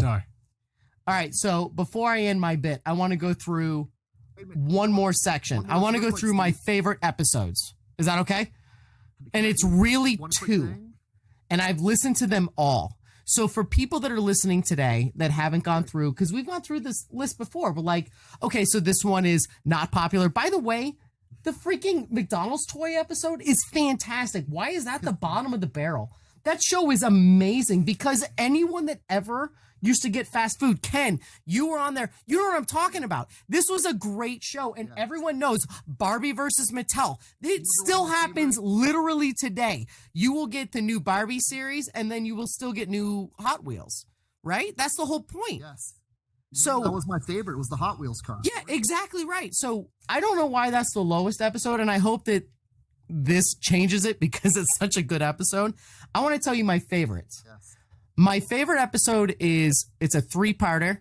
2 are together and 1 is a separate one. And that is the X-Men 20th anniversary on screen. It took 2 episodes to go through it, but listening in my car to you 3 geniuses of nonsense, breaking down each X-Men film from the day that they were released, from the characters and their counterparts in the comic books, and going through all of them. And then somehow in episode 2, you forgot that they made a Deadpool movie, which was hilarious. You were like, oh, I totally forgot they made Deadpool, which I was waiting for you to say, but you did counter it. If you are listening and you want to go back, these 2 episodes literally made me, you can ask Lance because I was texting you. I ran back to my hotel room because I was traveling when this was happening, and I rewatched 2 of the movies you talked about. Literally, you guys got me to go back home and stop what I was doing and rewatch something that I've already seen 30 times. So I want to thank you guys again for the X-Men 2-parter, which is episodes 69 and 70. I highly recommend going back because what they do is they break down the film versions with the comic book adaptations and character by character and all this other stuff. It's fascinating to listen to you three go over it. It's really great. It was fun. I remember those episodes, and it was a lot of fun, and that was some of the most fun I've had on Nightcap Chat. So I can definitely see that. Yeah, I agree. Like, just going through the years, because, and especially back then when it wasn't like superhero movies weren't what they are today. No. We're like spoiled now. Like Right. back then it was like cheeky movies that like was kind of, it was fun. It was fun, but it was corny, but it was okay. But that was okay then. Now that's not okay, but Yeah. it was a good time to reflect. Yeah, it was a great 2 episodes, and I highly recommend everybody go back and listen to episodes 69 and 70 if you want to go back over the X-Men series. The other one I liked was episode number 5 because you guys talked. This is a Ken and Blade episode, and the title is X-Men trailer, but it has less to do with that, more about you guys talking with toys. And Ken, you and Blade go back and forth talking about, it starts with Hot Wheels, and then you guys started going into the McFarlane toys and how they started going into the soldiers, because at the time in the 2000s, people were really looking at soldiers as like an admirable character. So he made it over there, and then they shifted it over to comic book characters. And the nonsense that you guys talked about for an hour was fantastic. I could not stop listening, because you guys have forgotten more about this genre than most people have ever known. And it was really refreshing to listen to Ken. You are such a know-all, and you will literally interrupt him and go, no, that was episode 355 or issue 12 or blah, blah, blah. And you'll correct them like this because you guys are that good. So if you guys care about toys or any of this nonsense, this show is a must listen to. And don't just ignore the title. The title says it's about the Spider-Man trailer. 90% of the show is about toys. And it's fantastic. That sounds par for the course, right, Ken? It's great. And you guys bantering about action figures and what the difference is between a Black series and a $5.99 Walmart series is really great. It's a lot of fun to listen to. And then the last one I said was episode 105, which is called Secondhand Pants. And I highly recommend that. Which is actually like 95. Yeah, because I'm on it, and it is just nonsense. It's just garbage. And I bring nothing to the table, but it's a lot of fun to be a part of it. You're awesome. So I want to end my little bit with one thing. So, Ken, in episode 39, you said that 2021 has to be the best year ever. At the end of the 1-year anniversary of this episode, you said, how has this year... Well, no, that's what you said. It has to be the best. You said 2020 was so garbage, 2021 has to be the best year ever. That's after episode 39? It was very prolific, right? A big statement. So I have a question for the three of you on the panel. We're now in May. We're 5 months into this 2021. What do you guys think so far, and where do you think it's going from here? What are you looking forward to the most? What's going on in your guys' head with what's going on this year? This is kind of hard to answer because of certain recent things that I have read, as far as like looking forward to like movies or Marvel properties. It's kind of been like a hit or miss so far with the Disney Plus shows, in my opinion. And I don't see Marvel being as good as they have been. I see a big downfall, in my opinion. Do you really? In the Marvel movies coming. Before Ken goes, because I think Ken might be different than what I'm about to say, but I completely agree with that. I think we're about to get bomb after bomb. I think between the current slate Marvel's doing, I mean, Doctor Strange might be good, Spider-Man might be good, but I'm going to call it right now. Shang-Chi's going to bomb, Eternals is going to bomb, Thor's going to bomb. Guardians, we'll see. I think it'll be okay. And I know you love Guardians. You know, I think it'll be fine. But Black Panther, if they're not doing anything with the T'Challa character, it'll bomb. The Marvels, which is the next Captain Marvel movie, is going to bomb. And I think Marvel's going to stop, and they're going to reassess what's going on. I think they're all going to bomb except for Doctor Strange and Spider-Man and Guardians. maybe Guardians. I agree with that. And I'm calling it now. Don't call me a hater because I love Marvel, but I'm predicting that, and we're gonna see. I'll watch them. Don't get me wrong, but that's what's gonna happen, and they're gonna stop, and we're gonna have a little hiatus, and they're gonna reset and kind of calm down, and we're gonna see what's happening. But I'm telling you, all those movies are gonna bomb. I don't know about. Ken, you go next. What do you think? I see you laughing at me. Yeah, I see that too. I have no problem with anything you said, except that sounds like that's all going to happen in the year 2022. And so I'm going to stick with my thing that 2021 is going to be a heck of a lot better than 2020 was. I can't argue with that. I'm so mad that Ken's not here in person, by the way.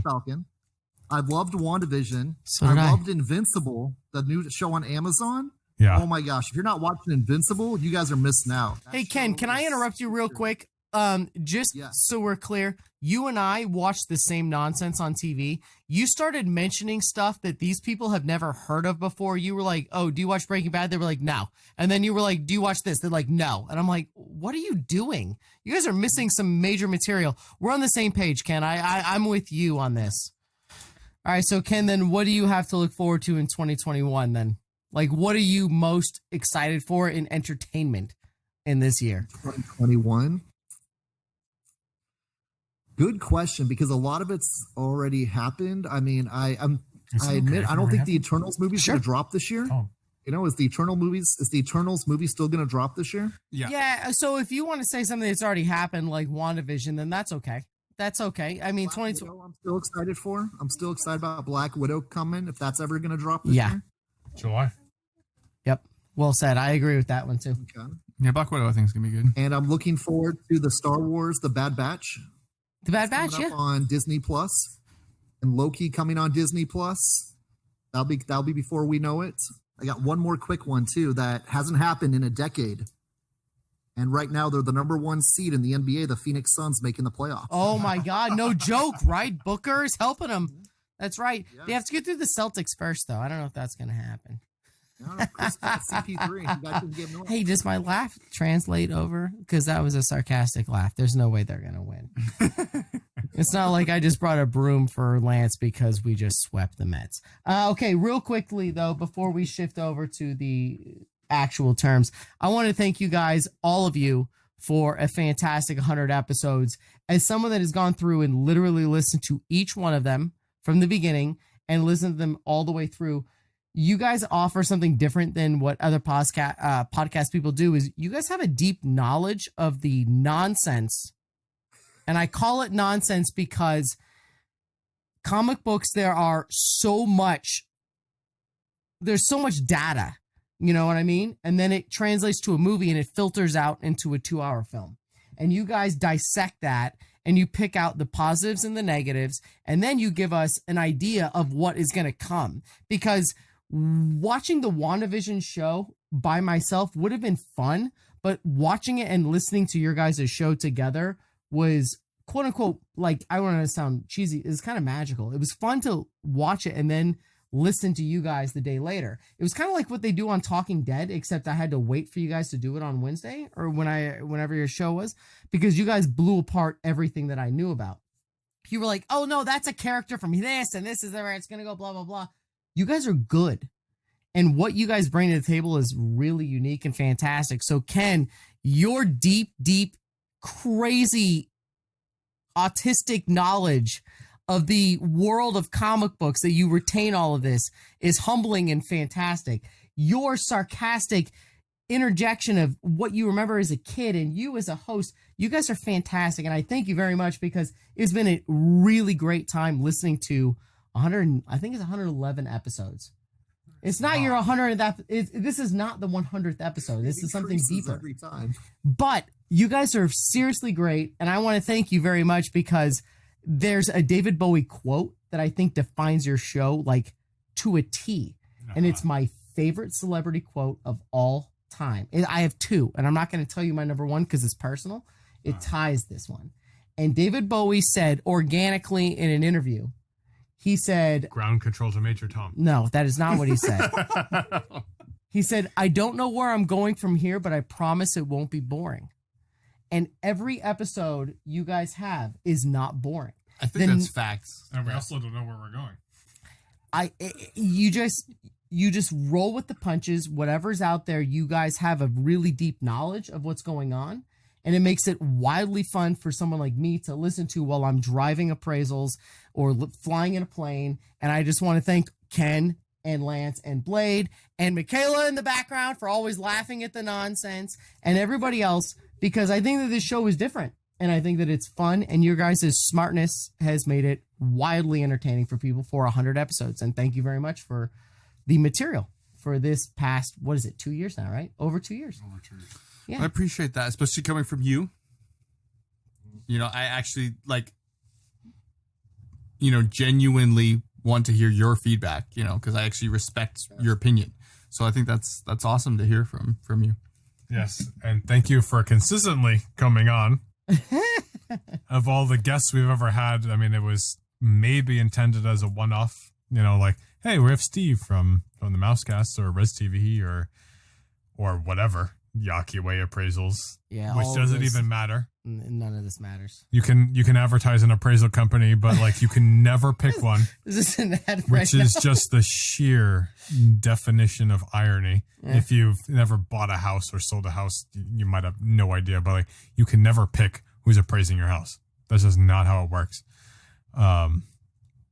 Steve brings something to the table, You can follow me on Instagram. You'll see the nonsense I bring to the table. Instagram, Twitter, Facebook. It's just movies related in appraisal talk. Nonsense. Just garbage. Talk about nonsense. Speaking of nonsense, this I have here. You remember when I texted you during the game about no, this is a serious thing. Okay.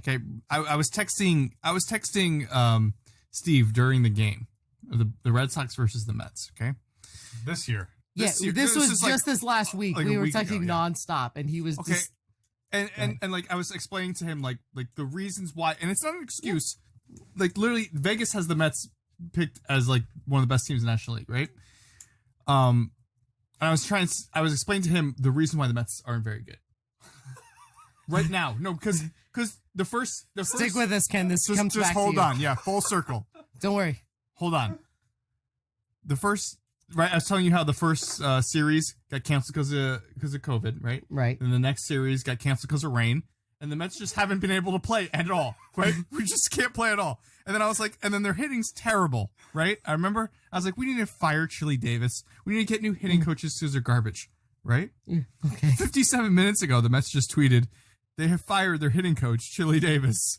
Oh my God, they did. They what fired you said. everybody. Can you guys see my shirt? The ago. crystal ball is crystal real. Ball happens. It is real. Okay, so that's insane. You literally said that. Look back at your text thread. The You text said messages. that. Yeah. Okay, to keep it back on point though, Ken, I'm sorry. I brought gifts for you guys to celebrate. Are they in here? Can you reach them? Here they are. Ken, you'll have to get yours obviously another time. And I don't know what's happening. So, yeah, that's you. So, hold on a second. Let's just see. There you go. And then, Ken, I got yours saved over here. I'll keep it wrapped up, and then you can open it later. This is Ken's. This is Ken's. Here you go, buddy. This is Ken's. I genuinely thought you'd make it here today. I'll bring this to you this week. But that is a Nightcap Chat koozie that I had custom made for you. This? Yeah, open them up. So, yeah. So, oh my gosh. I had a very small window. Look, I'm gonna show this. I'm gonna give a close up to Ken so he can see. This is attached to his gift thing too. Oh. That is awesome, Steve. You got one too, dude. I got you a whole frame set, so I seriously thought you'd be here tonight. Sorry about that, bud. What is happening that you... I had a friend in Surprise that does all of my Yaki Way stuff, and she does... But how did you find this? Because you have a logo.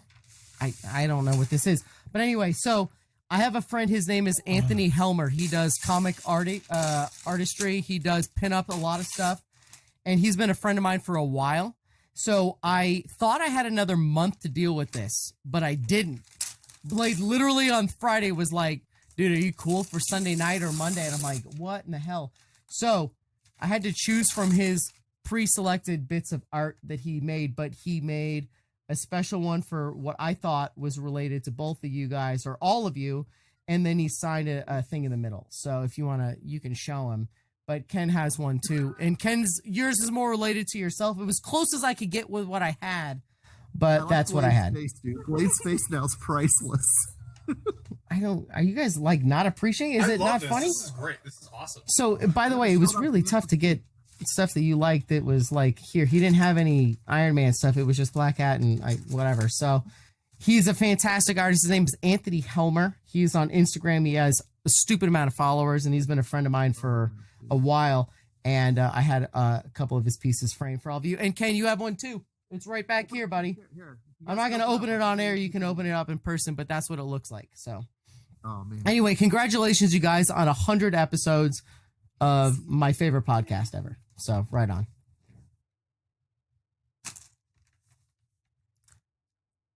Okay, so like I'm just gonna leave the silence in because I don't know, I don't know what to say. Like you're taking this more seriously than I ever would consider.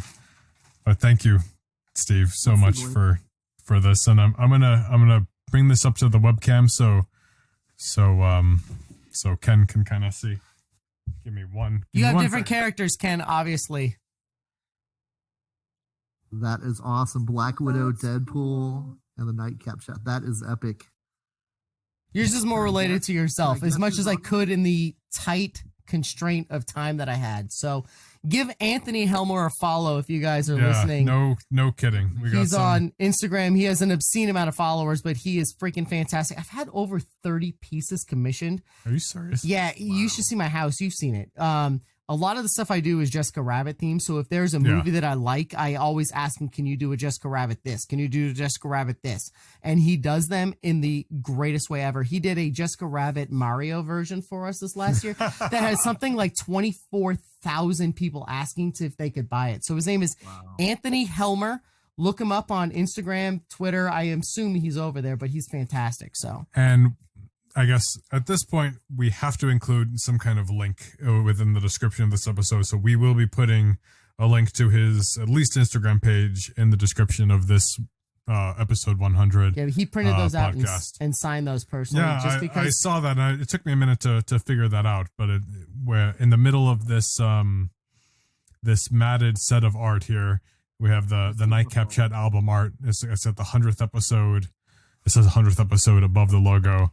And he signed toward the bottom of it for 2021. There you go. Yeah, I don't know what to say. Thank you. I appreciate this is awesome. The Black Cat and the Black Widow. I mean, it's awesome, and the artwork's great. I'm definitely gonna check him out. That's for sure. And this is I don't know. I'm speechless. There you go. Right on. So You're you awesome. guys. Thank you again, Ken. You'll get yours. You'll dig yours as well. It's based off of something that you've said you've liked for a while. So I think you'll dig it. But anyway, thank you, Anthony, for helping us. I literally messaged him on Friday afternoon when you told me it was time. And I'm like, hey, can you overnight me some stuff? Because I thought that I had a month.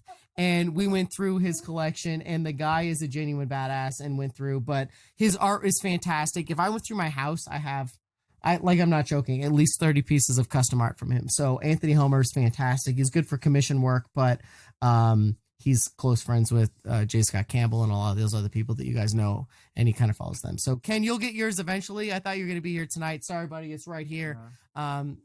Lance, I'm bringing it to you this week. You'll deliver yours. And thanks you guys again for 100 episodes of a lot of fun. Thank you again, Steve. Steve, thank you so much for doing this. I didn't know. I planned lots of things for episode 100, and there was a lot. There was a lot we were trying to do, and more importantly, there's things coming in upcoming episodes because we couldn't make it work for this episode, but we've got some cool things coming up. So that's nice, and that's really cool. But this was fucking awesome. I still don't even know what to say about this, and I'm gonna post pictures of this on social media. Thank you so much for your support. Thank you for doing this for us on our 100th episode. Like we are, and I'm sure I speak for Ken and Lance when I say this. Like I'm absolutely humbled for your support, for you taking the time to do this nonsense that they're just doing for fun. You know, we have, you know, X amount of followers and member of the podcast, man. Yeah. I really do wish that would be the awesome, you know, I said too, the next step is like having Steve on a regular basis would be just gold. I think Lance would disagree with that. I think I'm good with quarterly appearances.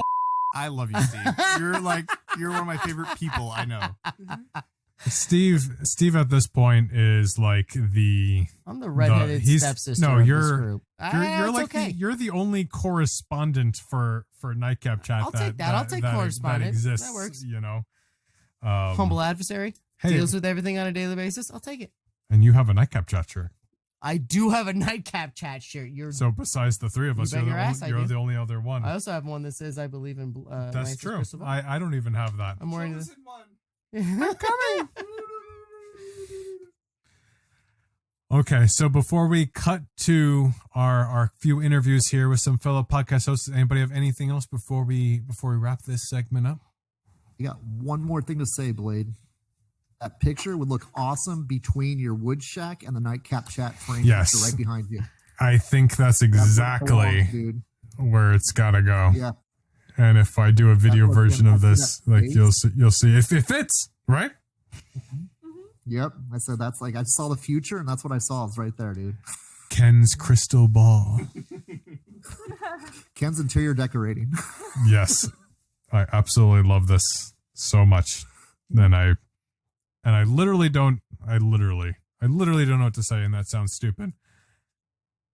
And there's nothing better to say than I don't know what to say. And so I literally have to leave it at that because I have nothing better to say than that.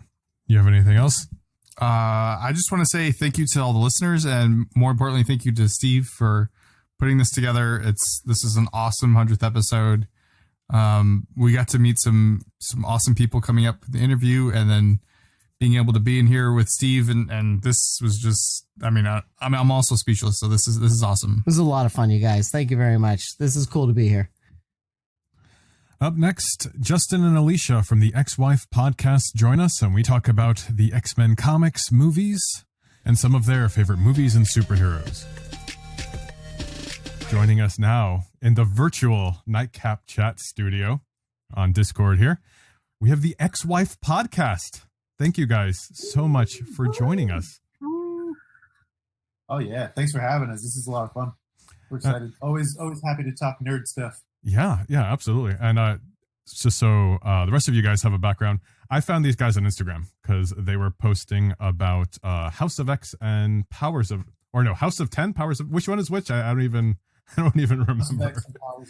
House of X and Powers of 10. Yes. And so their podcast was first focusing on that. But I'll let you guys talk about that for a second. So what is the Ex-Wife podcast for the Nightcap Chat listeners out there? It is described as one man's elaborate scheme to get his wife into X-Men comics.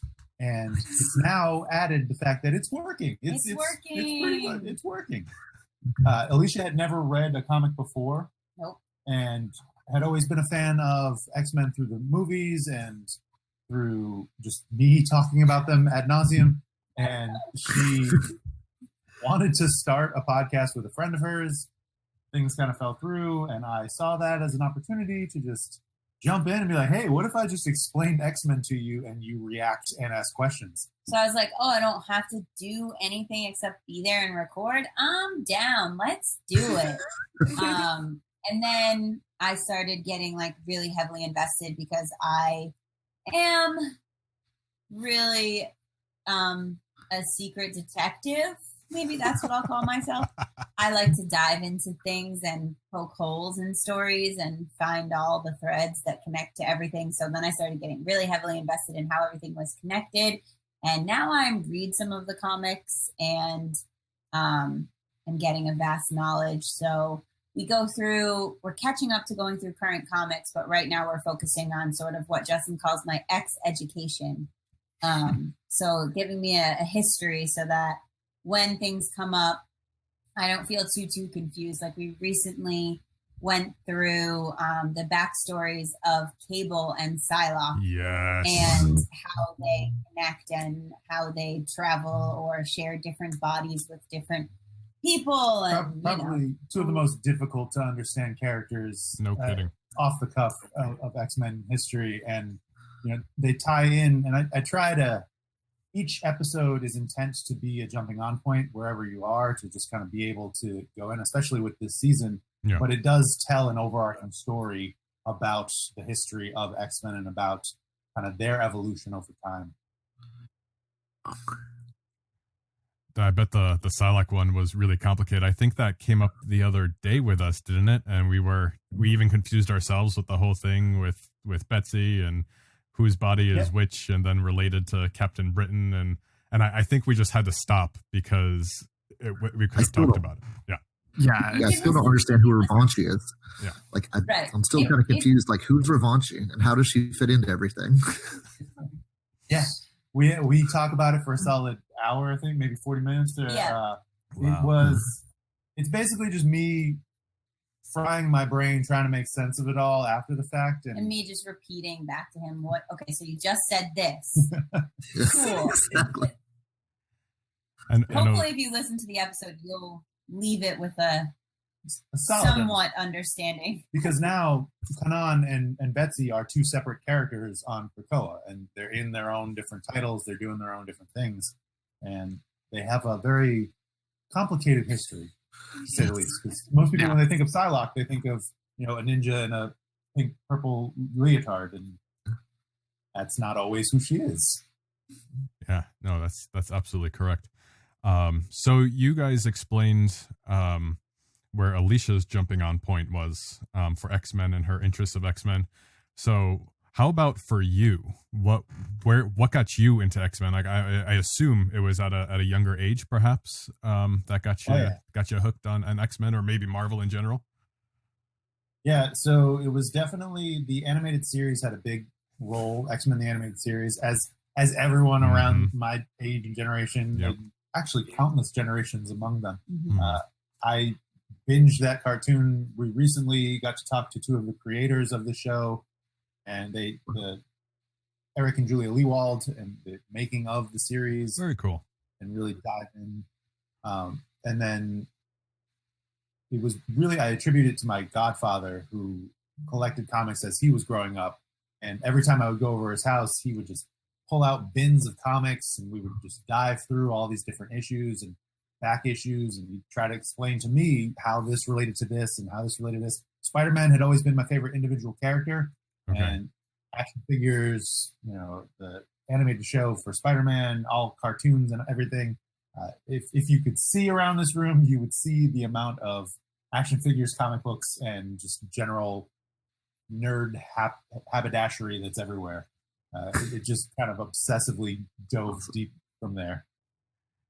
And I think this is an interest that definitely takes over rooms. At a time, the room next door is our comic book room, where we have all of my wife and I's comics, action figures, prints. Kind of like Lance's background that he has going on here, and his. I'm actually not even sure what you only live across the street, and I'm actually still not sure which room you're in, because I haven't been going upstairs. It's a room upstairs, like hidden all the way in the back. Okay. Okay. It's down the hallway and everything. Okay. Yeah. I don't know if anyone's ever been in the room, to be honest. That's yeah. So, I know you guys mentioned the X-Men movies, and we have episodes just about the X-Men movies. At least 3 or 4 like that are like in depth. So what is your guys' favorite Fox X-Men movie? First Class, I think, is my favorite. Interesting. I know it's not the popular choice. No, I think it's one of the good ones, though. Yeah. I just like the first run of them. I watched, but I wasn't like super connected to them. It was before we were dating. Yeah, it was before our time, really, And so then once I saw First Class, it was like something like ignited, like, oh, Magneto, and other things. So I do really like Days of Future Past too, but I think because First Class was like the one that really hooked me. Okay. That one sticks out as one of my favorites. And I like the relationship building between Charles and Eric that starts, or like quote unquote starts in that movie. Mm-hmm. So that for me is one of my faves. You? My favorite is Days of Future Past, just because it's one of my favorite comic stories. And while it's not a direct adaptation, I feel like they took a lot of the main beats and made it work for the franchise that they were building. And it just, to take two disparate X-Men franchises and merge them into one through this one movie, and also retcon The Last Stand, that was just, how could you do so much? How could you do so much? X2 was probably my favorite before that. Yeah. I just love, Nightcrawler's my favorite X-Men, and that opening sequence of him coming into the White House, yeah. That scene is just top notch. You know, that was great. And I remember seeing it for the first time, like in the theaters, you know, and I remember just going back, you know, and seeing it. And Nightcrawler's cool. You know, he's not my personal favorite, but for me, that movie kind of put him on the map for me. I was like, wow, you know, and they did a really fair interpretation of him too. I think, you know, as far as, you know, casting and character interpretation, because especially these X movies, like sometimes they seem to be the character like in name only, you know, and they don't really care. Like their first attempt at Psylocke, you know, in The Last Stand, which I don't even know if I realized until recently that was supposed to be Psylocke, you know, just because what she had like kind of. See, you guys are confused, right? Right. Yeah. I'm trying to think. Like, wait, which one Morlocks, there was one of the Morlocks, just kind of hanging out in the background, and I forgot what her power even was, but like she was literally just Psylocke. They never referred to her as Psylocke, but you have to like look at the credits, and then they just completely. She disintegrates at the end, so it's wildly insignificant, you know, especially if you're a fan of Psylocke. Backstory. She's there, but she's not. yeah, exactly. Lance, were you going to say something? I was going to say X-Men Days of Futures Past was great. Because I remember leaving the movie theater that day like, wow, they fixed everything. Like, they made a good movie and then they fixed it. I mean, unfortunately, after that, they ended up ruining it. But, I mean, they did fix it at the moment. It took it so high to fall so far down. Yes. But it was a great film. I love that film. Yeah. And it's interesting you guys delve so much into Cable. Like, Cable, I think, is one of my favorite. Next, I think my second. We did a top 10 list not too long ago. Did Cable land on my number 2? I don't even remember. I don't remember. Unfortunately, I had to do number 1 as Deadpool. I'm sure you guys have talked about it though on your podcast. But what is your favorite X-Men characters?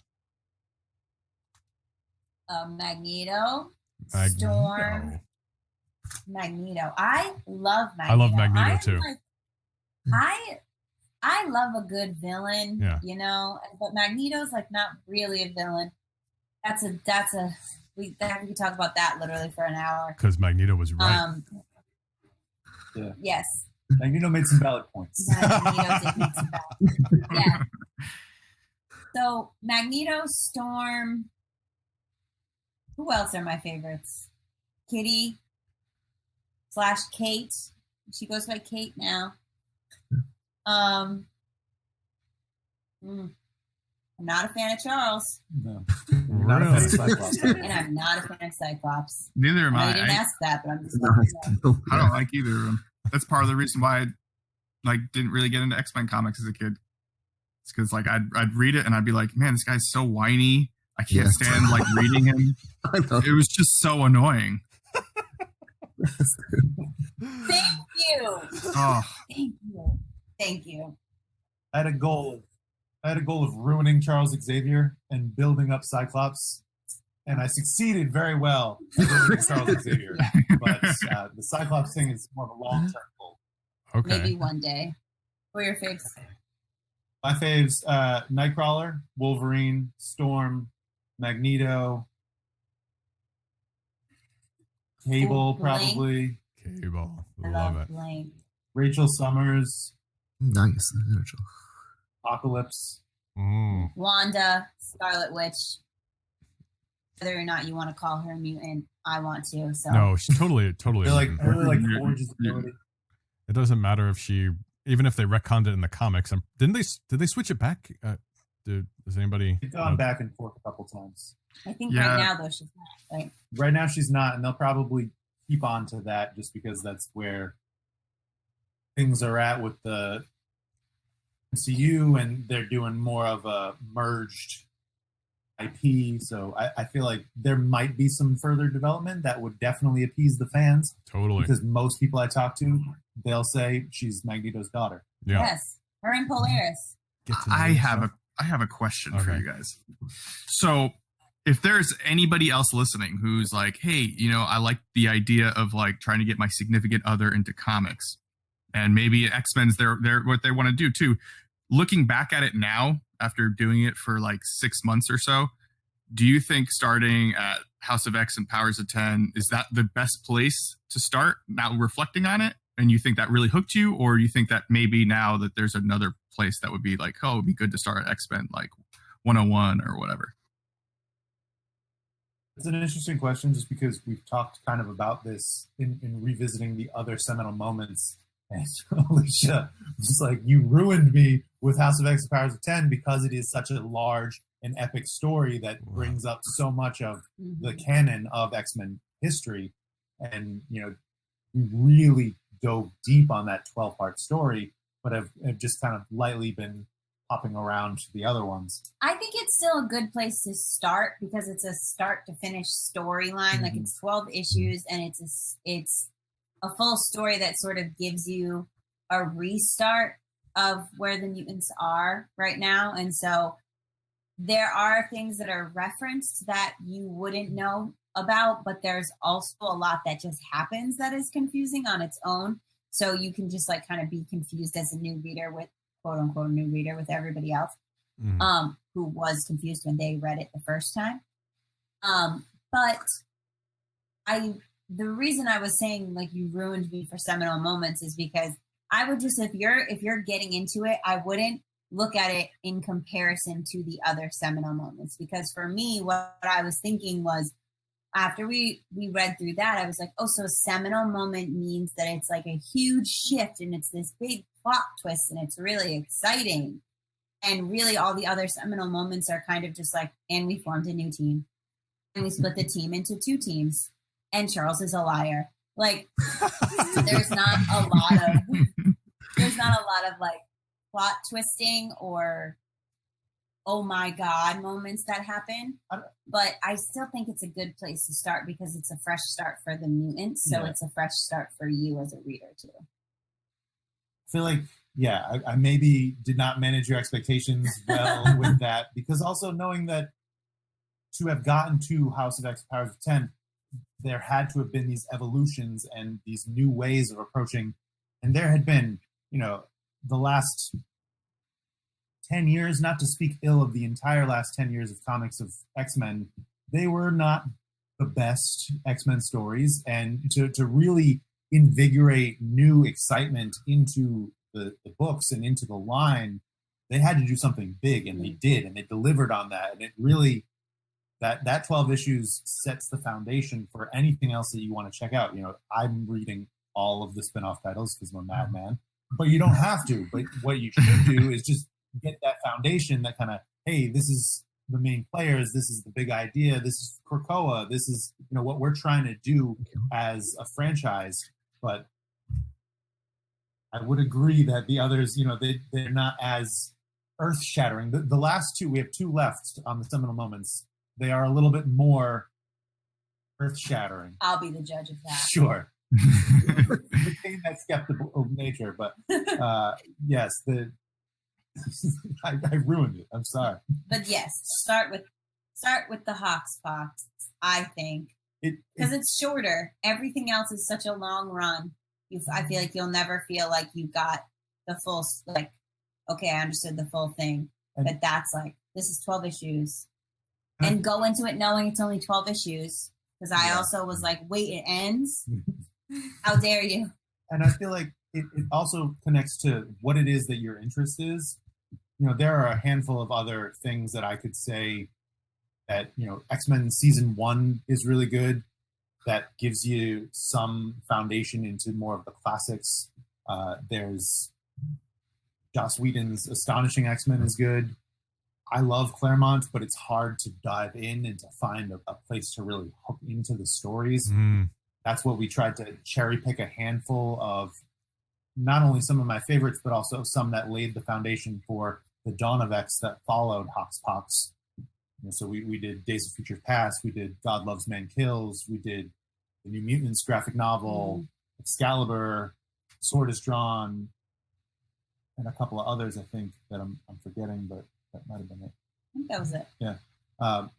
There's just so much. You know, he did like a 16, 17-year run. How do you get all of that? That's right. Yeah, especially with how like the older comics, it'll take like 10 minutes to read one older comic, and then the new comics takes you like 2 minutes to read a new comic because there's it's just less talking, less narration. You don't have, you know, Stan Lee's not sitting there explaining to you every little detail of what's going on.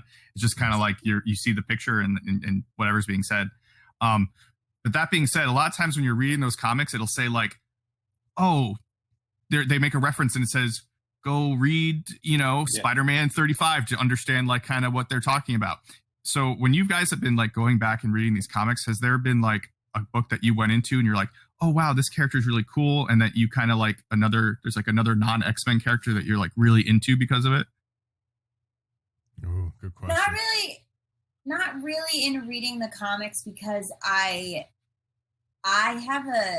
I'm like a big MCU person, so there's like a lot of Marvel that I'm already really tied into. So we're part of a book club that's run by another podcast called Powers of X-Men, and they do they just named the book club, actually it's called the Mutant Menace Book Club. Okay. And like we've read a couple of other stories. Like the last one we read was the Asgardian Wars, and like Loki is pretty prevalent in that, and I'm a huge fan of Loki. So it's not that I'm not interested in other characters, but we haven't really read a story yet that ties to a character that I don't know anything about, that I would be like, ooh, I need to dive into this specific character also. But it often ties into other storylines, or, you know, like one character will disappear and then I'll be like, well, what happened to them? And like Justin's like, I can't tell you everything in just like 60 minutes. And I'm like, why not? So there definitely are things that are sparked from the comics, but I haven't yet met. I don't know. Is that true that I haven't met a character that I didn't know anything about, that I was like, I need to know everything about them? I think so. I think that's true. I think I stand by that statement. But I'm excited for there to be. Like, I want more. Yeah. I always want more. And I feel like we're still just layering the foundation and groundwork for X-Men. And there's just so many, you know, there's so many characters in that umbrella of characters. And even the fact that I think one of the things that you were interested by when we're talking about it in Days of Future Past, Mystique did not originate from X-Men. She was actually intent to be a Miss Marvel villain, and was introduced in Miss Marvel, which was also being written by Claremont at the time. Her first appearance in X-Men is issue 141, the first part of Days of Future Past, where she comes with her new Brotherhood of Evil Mutants. And that kind of blew your mind of just her backstory and how he was really building his own MCU of sorts in the comics, where a genius man. You know, he's seeding in these other titles that he's working on. He had Misty Knight was Jean Grey's roommate for a long period of time. Oh, wow. Right. I'm not even sure I realized that. Even digging deep into that, too, he was writing Iron Fist at the time, too. And he introduced Sabretooth over an Iron Fist, but then brought him over into X-Men with Wolverine as a rivalry, too. Yeah, Claremont was like, kind of like what the Bendis of this generation was to Marvel and Ultimate Universe. Like Claremont was developing the next generation of Marvel characters that could have just expanded so much more, but he brought him into the X-Men after they canceled his other titles. Yeah. And they just gave him the title back in 1975, 1976, and it was like, hey, you just run with it. Nobody's paying attention to the X-Men. Run with it. And he built his own little universe out of this little corner of X-Men that grew out into all these other side stories and spin-offs and miniseries, and now is however many titles wide line. Got like fascinated being like an X-Men fan for a long period of time. Something that always fascinated me was in Giant Size X-Men, they introduced X-Men from all around the world.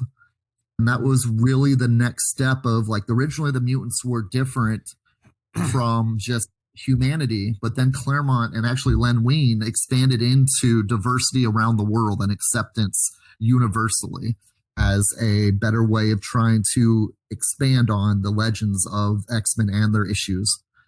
I was kind of surprised that I'm from Arizona, so I was kind of a big fan of Thunderbird.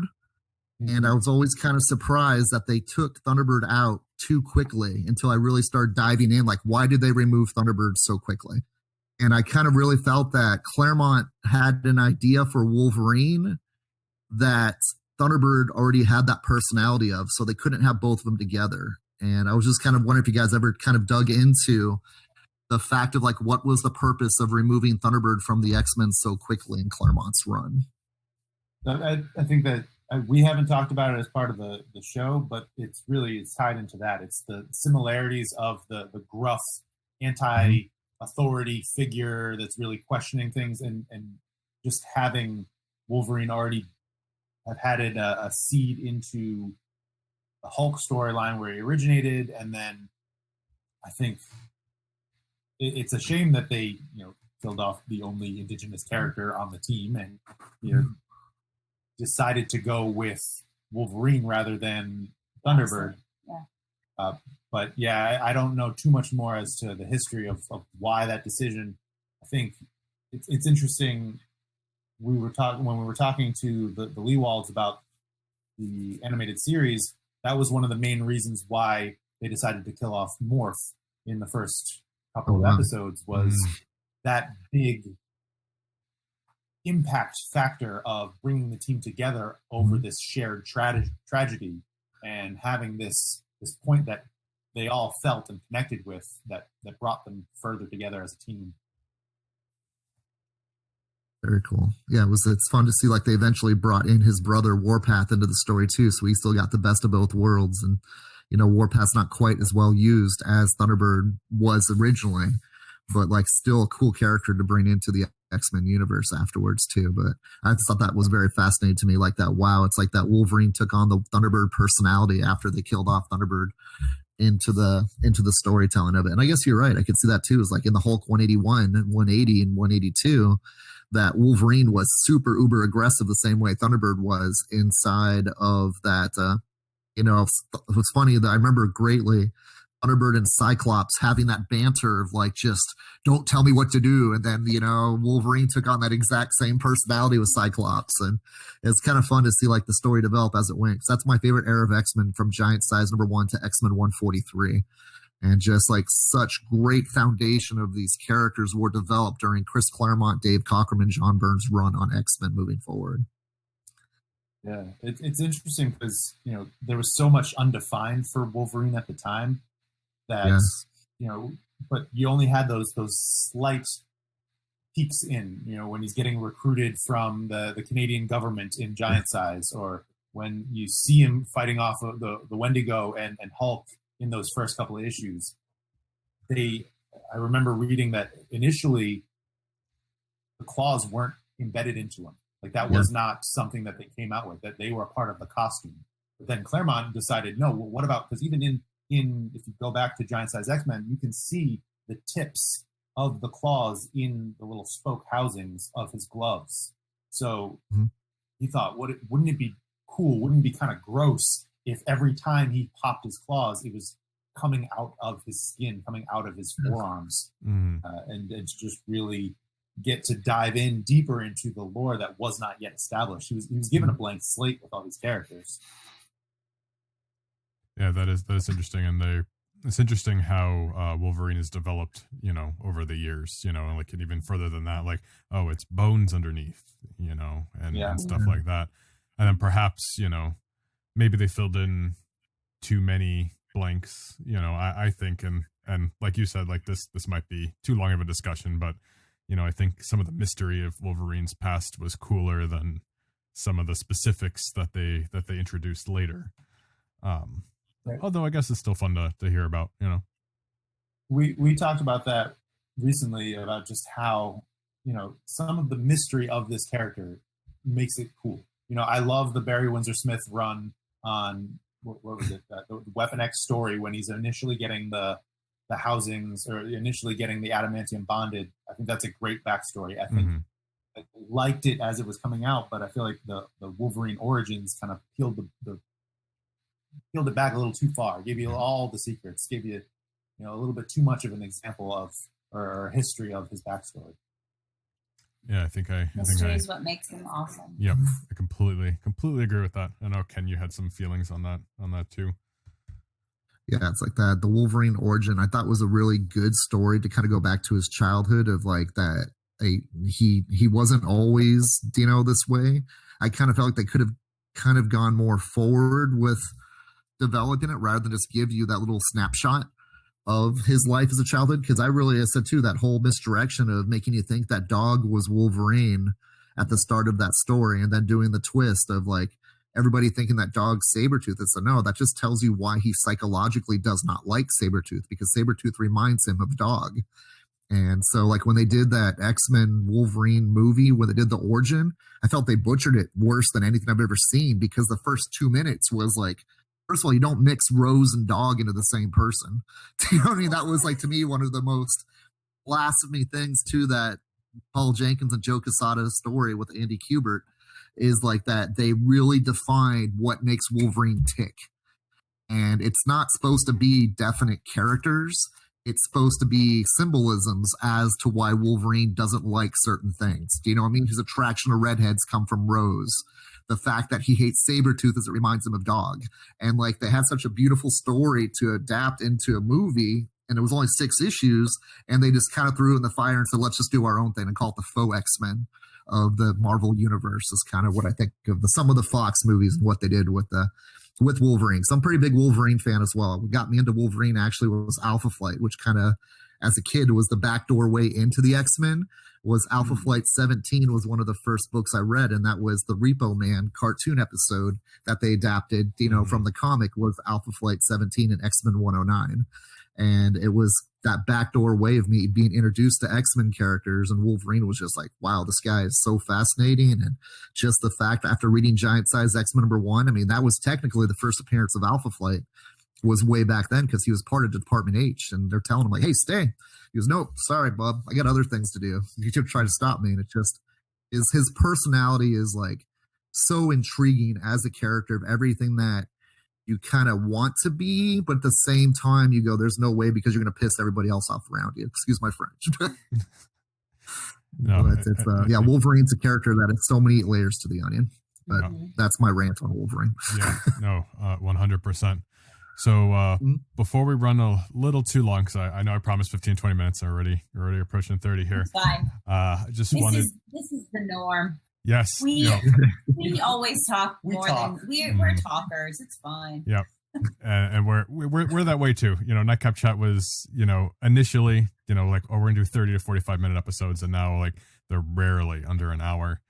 It's very rare. Yeah, and that's because we like talking and we enjoy this. This is fun, fun, good conversation. But since you guys, you guys talk about X-Men, I thought this might be a cool opportunity to talk about just a couple other things you're into, but outside of the box of X-Men, because Nightcap Chat, we talk about pop culture, comics, movies, video games, and whatever we want, because we'll go off the rails and talk about pants. That was a whole part of episode 2 episodes ago or whatever it was.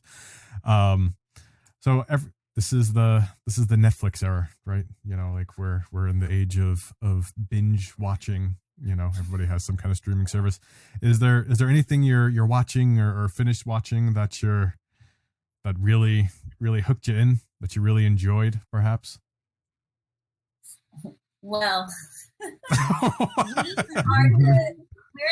we're the people whose friends said, "Are you watching Game of Thrones? Aren't you watching Game of Thrones?" And they're like, "Oh no, we're not watching Game of Thrones." Oh yeah, and then, that's us. That's and then we did it. We watched basically the entire series in about a month. Oh, you mean just now? Yeah, just now. No kidding. January. Yeah, That was January to February was our Game of Thrones. Hey, I hadn't seen any of it. Everybody was telling me, yeah, it's great. You'll love it. I knew I would agree, but just never had the time, never found the time. Okay. Just never tried. But how did it go? it was amazing. It was great, honestly, and I was prepared for the final season. Yeah. Just because of other people's reactions, and I would agree that it did feel rushed. It felt light on the character development. You had everything that was built up so well in those 6 seasons before, and I just felt like it was less of a development, less of an intertwining, more of a referential. Hey, this is what we've done with our characters so far. I mean, I heard so many people talk about how they were so disappointed with the last season that I went into the last season with really low expectations. And so I was actually really happy with it. Like, I very much enjoyed it. I thought the way certain characters, like, I don't want to spoil it for y'all, even though I know what happened. So, I mean, have spoiled it. But like, I thought everything that happened, like with Daenerys and Jon Snow, like, that is how it should have happened. Like, okay. That's how it should have happened. The only thing that is it okay if I say spoiler? Yeah. How do you feel about okay, it? whatever you want. Game of Thrones is over. 10 years old. Yeah. Okay, the only thing that I was like very upset about was that I needed Arya to kill Cersei. I needed her to kill Cersei. I did not like that Cersei got to die holding her brother lover while rocks fell on top of her. Like, Arya needed to cut off her head. Like, it needed to happen. I was happy that Arya killed the Frost Giant. Oh my God, what's his name? Yes, the Frost Giant. Like, I was very happy that I did watch it. happened. That's the best I got for you. Yeah, the king of the White Walkers. I was happy that got to happen, but she has this list throughout the whole show. That was her whole motivation, was like taking Cersei out. And, great. Okay, Cersei got justice sort of in some way, but no, she didn't, because she still got to die with her brother in a cave, and she should have been decapitated. That's my qualm. That's it. That's all I've got. Everything else was great. I really enjoyed it. It's interesting how much Game of Thrones was part of pop culture. Like, even if you didn't watch it, like, you still somehow got all the spoilers online. Like, oh, this person died, or the whole hold the door thing, was like a meme. Oh, please. It makes zero sense. But it's odd. I had nothing spoiled. I knew nothing. Really? Nothing, none of it. And I have friends that are obsessed with it. I had a friend that he has a photo of himself in an Iron Throne, and he let us borrow season 1. And so much of it. I think you had maybe 2 spoilers. Yeah, that you heard, I had a couple spoilers, but all the people that I work with, like, they all had watched it, but we are all like a close-knit group of nerds, and so they like respected the fact that they knew that I would watch it at some point. Interesting. And so they would not say things. They wouldn't talk about it with me in the room. Like, they would watch it every week when it came out, and then they would, have little coffee talk about it in the morning, and I would just like excuse myself from the room so y'all can talk about this, but I don't want spoilers. So there are only a couple things, and honestly, the 2 things that I had spoiled for me happened because because internet spies and because TikTok just happened to know, like, someone in the internet spy department was like, "Oh, you're watching Game of Thrones. Let me show you some Game of Thrones TikToks," and then those were spoilers. Yeah, it's amazing how that happens. They're always listening. Always. So how about movies? And you don't have to pick one, but maybe just a favorite or 2. Like, what do you think is your favorite movie of all time? It doesn't have to be comic book related, just of all time. My favorite movie of all time is The Sandlot. The Sandlot. I haven't seen it. The Sandlot. What? You've never seen it? I don't ever. Everyone's freaking out. The Sandlot. Oh my goodness. Okay, is that the build it and they will come one? No. No? The Sandlot is a bunch of kids who play Agreed. baseball in like this old lot, and there's a fence, and there's on the other side of the fence is a dog, and the dog is the beast, and you can't go get a ball that goes over the fence because the beast will eat you. It's a really good coming of age story.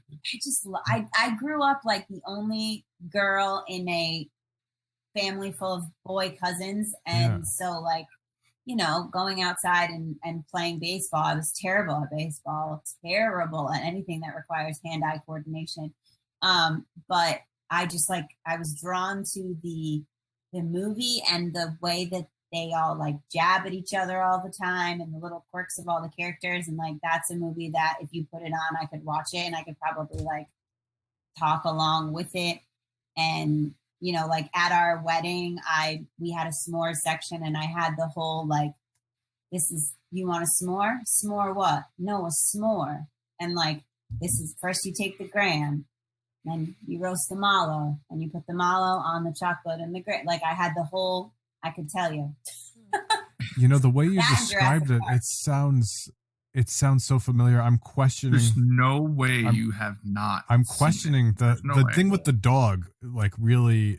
No, like the Great Bambino. And then there's the little. You killing me, Small. You're killing me, Blade. You're killing me, Smalls. You're killing me, Blade. Okay. That's what it should be now. Listen, if I saw it, because I'm having little flashbacks here. I definitely don't remember the full movie, but if I saw it, I was forced to watch it in school, like when they roll in the VHS tapes or when they're something. The TV cart. Yeah. Time for the TV cart. And if I saw it, it was a long time ago. Maybe I fell asleep. Like I don't. You should watch it again. Yeah, it's great. And you said the other one was Jurassic Park. Oh yeah, I'm a huge. The first one. Park fan. All of them. All of them. Love it. Remember when those came out? I think we saw it at the drive-in. You know, I really wanted that. Oh I think so. You were like one. You weren't there when the first one came out. The first Jurassic Park. I remember seeing the first one. I should definitely. I think I was like 3 or 4 years old when the first one came out. Like I shouldn't have seen it, but I did. Yeah, I think I was like 4 as well. I'm looking that up right now. Yeah, what year did it come out? We need to know. Ken, do you remember seeing Jurassic Park in the? I remember seeing the theaters like 93 or 94 came out. It was 93. I don't know. I remember seeing it though. That's weird. That doesn't make sense. You were born the year before. Yeah. Yeah, because I remember going with our church group. We all went to see Jurassic Park at the theater. Like that. It was like I used to help out with the college. Yeah, 1993. It's a freshman in college, kind of crazy. Yeah. Gosh, it's crazy to think how long ago it was, and now we're on. How many are there? 5? There are 5. And Chris Pratt's hosting the show now. Yeah. Coming out in June of 2022. Wow. She knows. Yes, yes, you got a fan. How about you, Justin? I can never really nail down a favorite movie. You don't have to pick one. I know it's hard. Yeah. I always loved Old School, the comedy. Nice. Wow. Okay. Yes. That was in high school. Whenever that would go on, I would watch that. I love those comedians. I love this like college atmosphere, and that really launched a lot of what then followed for those comedy movies and that group of guys. Mm-hmm. So we're going. Departed is pretty great. Captain America: The Winter Soldier is probably one of my favorite MCU movies. We just watched it again the other day. That one, if it's nothing. You guys mentioned The Departed, and every time we mention The Departed, Blade's like, "Oh, I haven't seen it," and I'm just like, I can't believe it. I know. I'm that guy. I haven't seen it. It's great. Oh, also, I'm a huge fan of Forgetting Sarah Marshall. That's true. You know, these are the movies that I'm like, I'll quote them regularly. That's how Step Brothers is for me. E.T. was probably my favorite growing up. It was what for you? Step Brothers. It's just so. Yes. It's just so quotable, and I find myself just saying just stupid things from it. Like I was trying to think of something movies. appropriate, so I have to censor myself. But wait, what did you said? You said MCU. Do you say the Winter Soldier? Yeah. I think that's. I keep switching the first two Captain America movies as my favorite MCU movie, and I can't. And it's also hard for me not to put Iron Man 1 in there just because it was the first one. But top three, I think those are the three MCU ones. I For love me. the Winter Soldier because there's just so much to it. It's such a good movie, even if you take it outside of the superhero genre. Oh yeah, It's just got this thriller, espionage, politics, world. There's just and a lot of the characters are really down to earth in terms of their abilities. There are a lot of regular people. Obviously, you have Steve with the super soldier serum, but the Black Widow and Bucky, yeah. But I just think there's so much more to it than it being just a superhero film. Yeah, and the Hydra infiltration was like terrifying. Almost. Yeah. What were you saying, Lance? It's probably my most watched MCU film. Like I rewatch that all the time or put it on at night going to sleep. It's such a good film. And it's not, and like it might not be my favorite because Infinity War, but at least like movies like Infinity War and Endgame are really like sad and like don't really want to watch that every day kind of a thing. Yeah.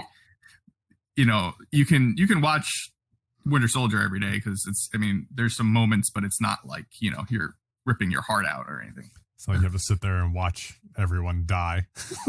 Yeah. Over and over and over again. I don't feel so good. Yeah, it's just Peggy, right? In Winter Soldier, I think. Essentially. But you know it's coming.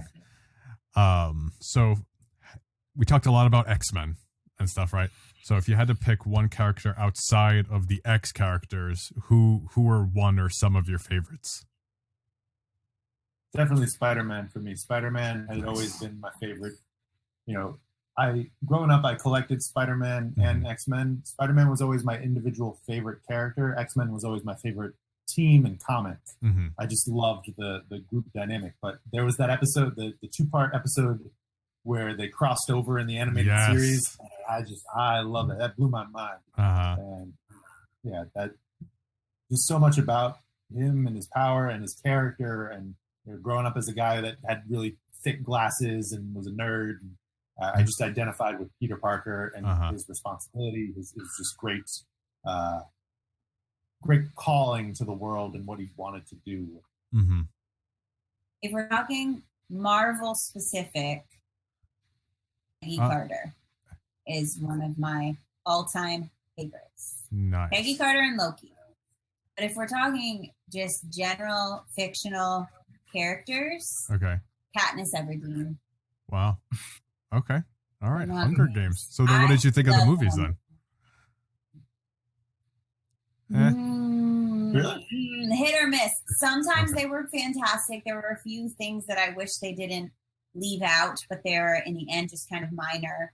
Yeah.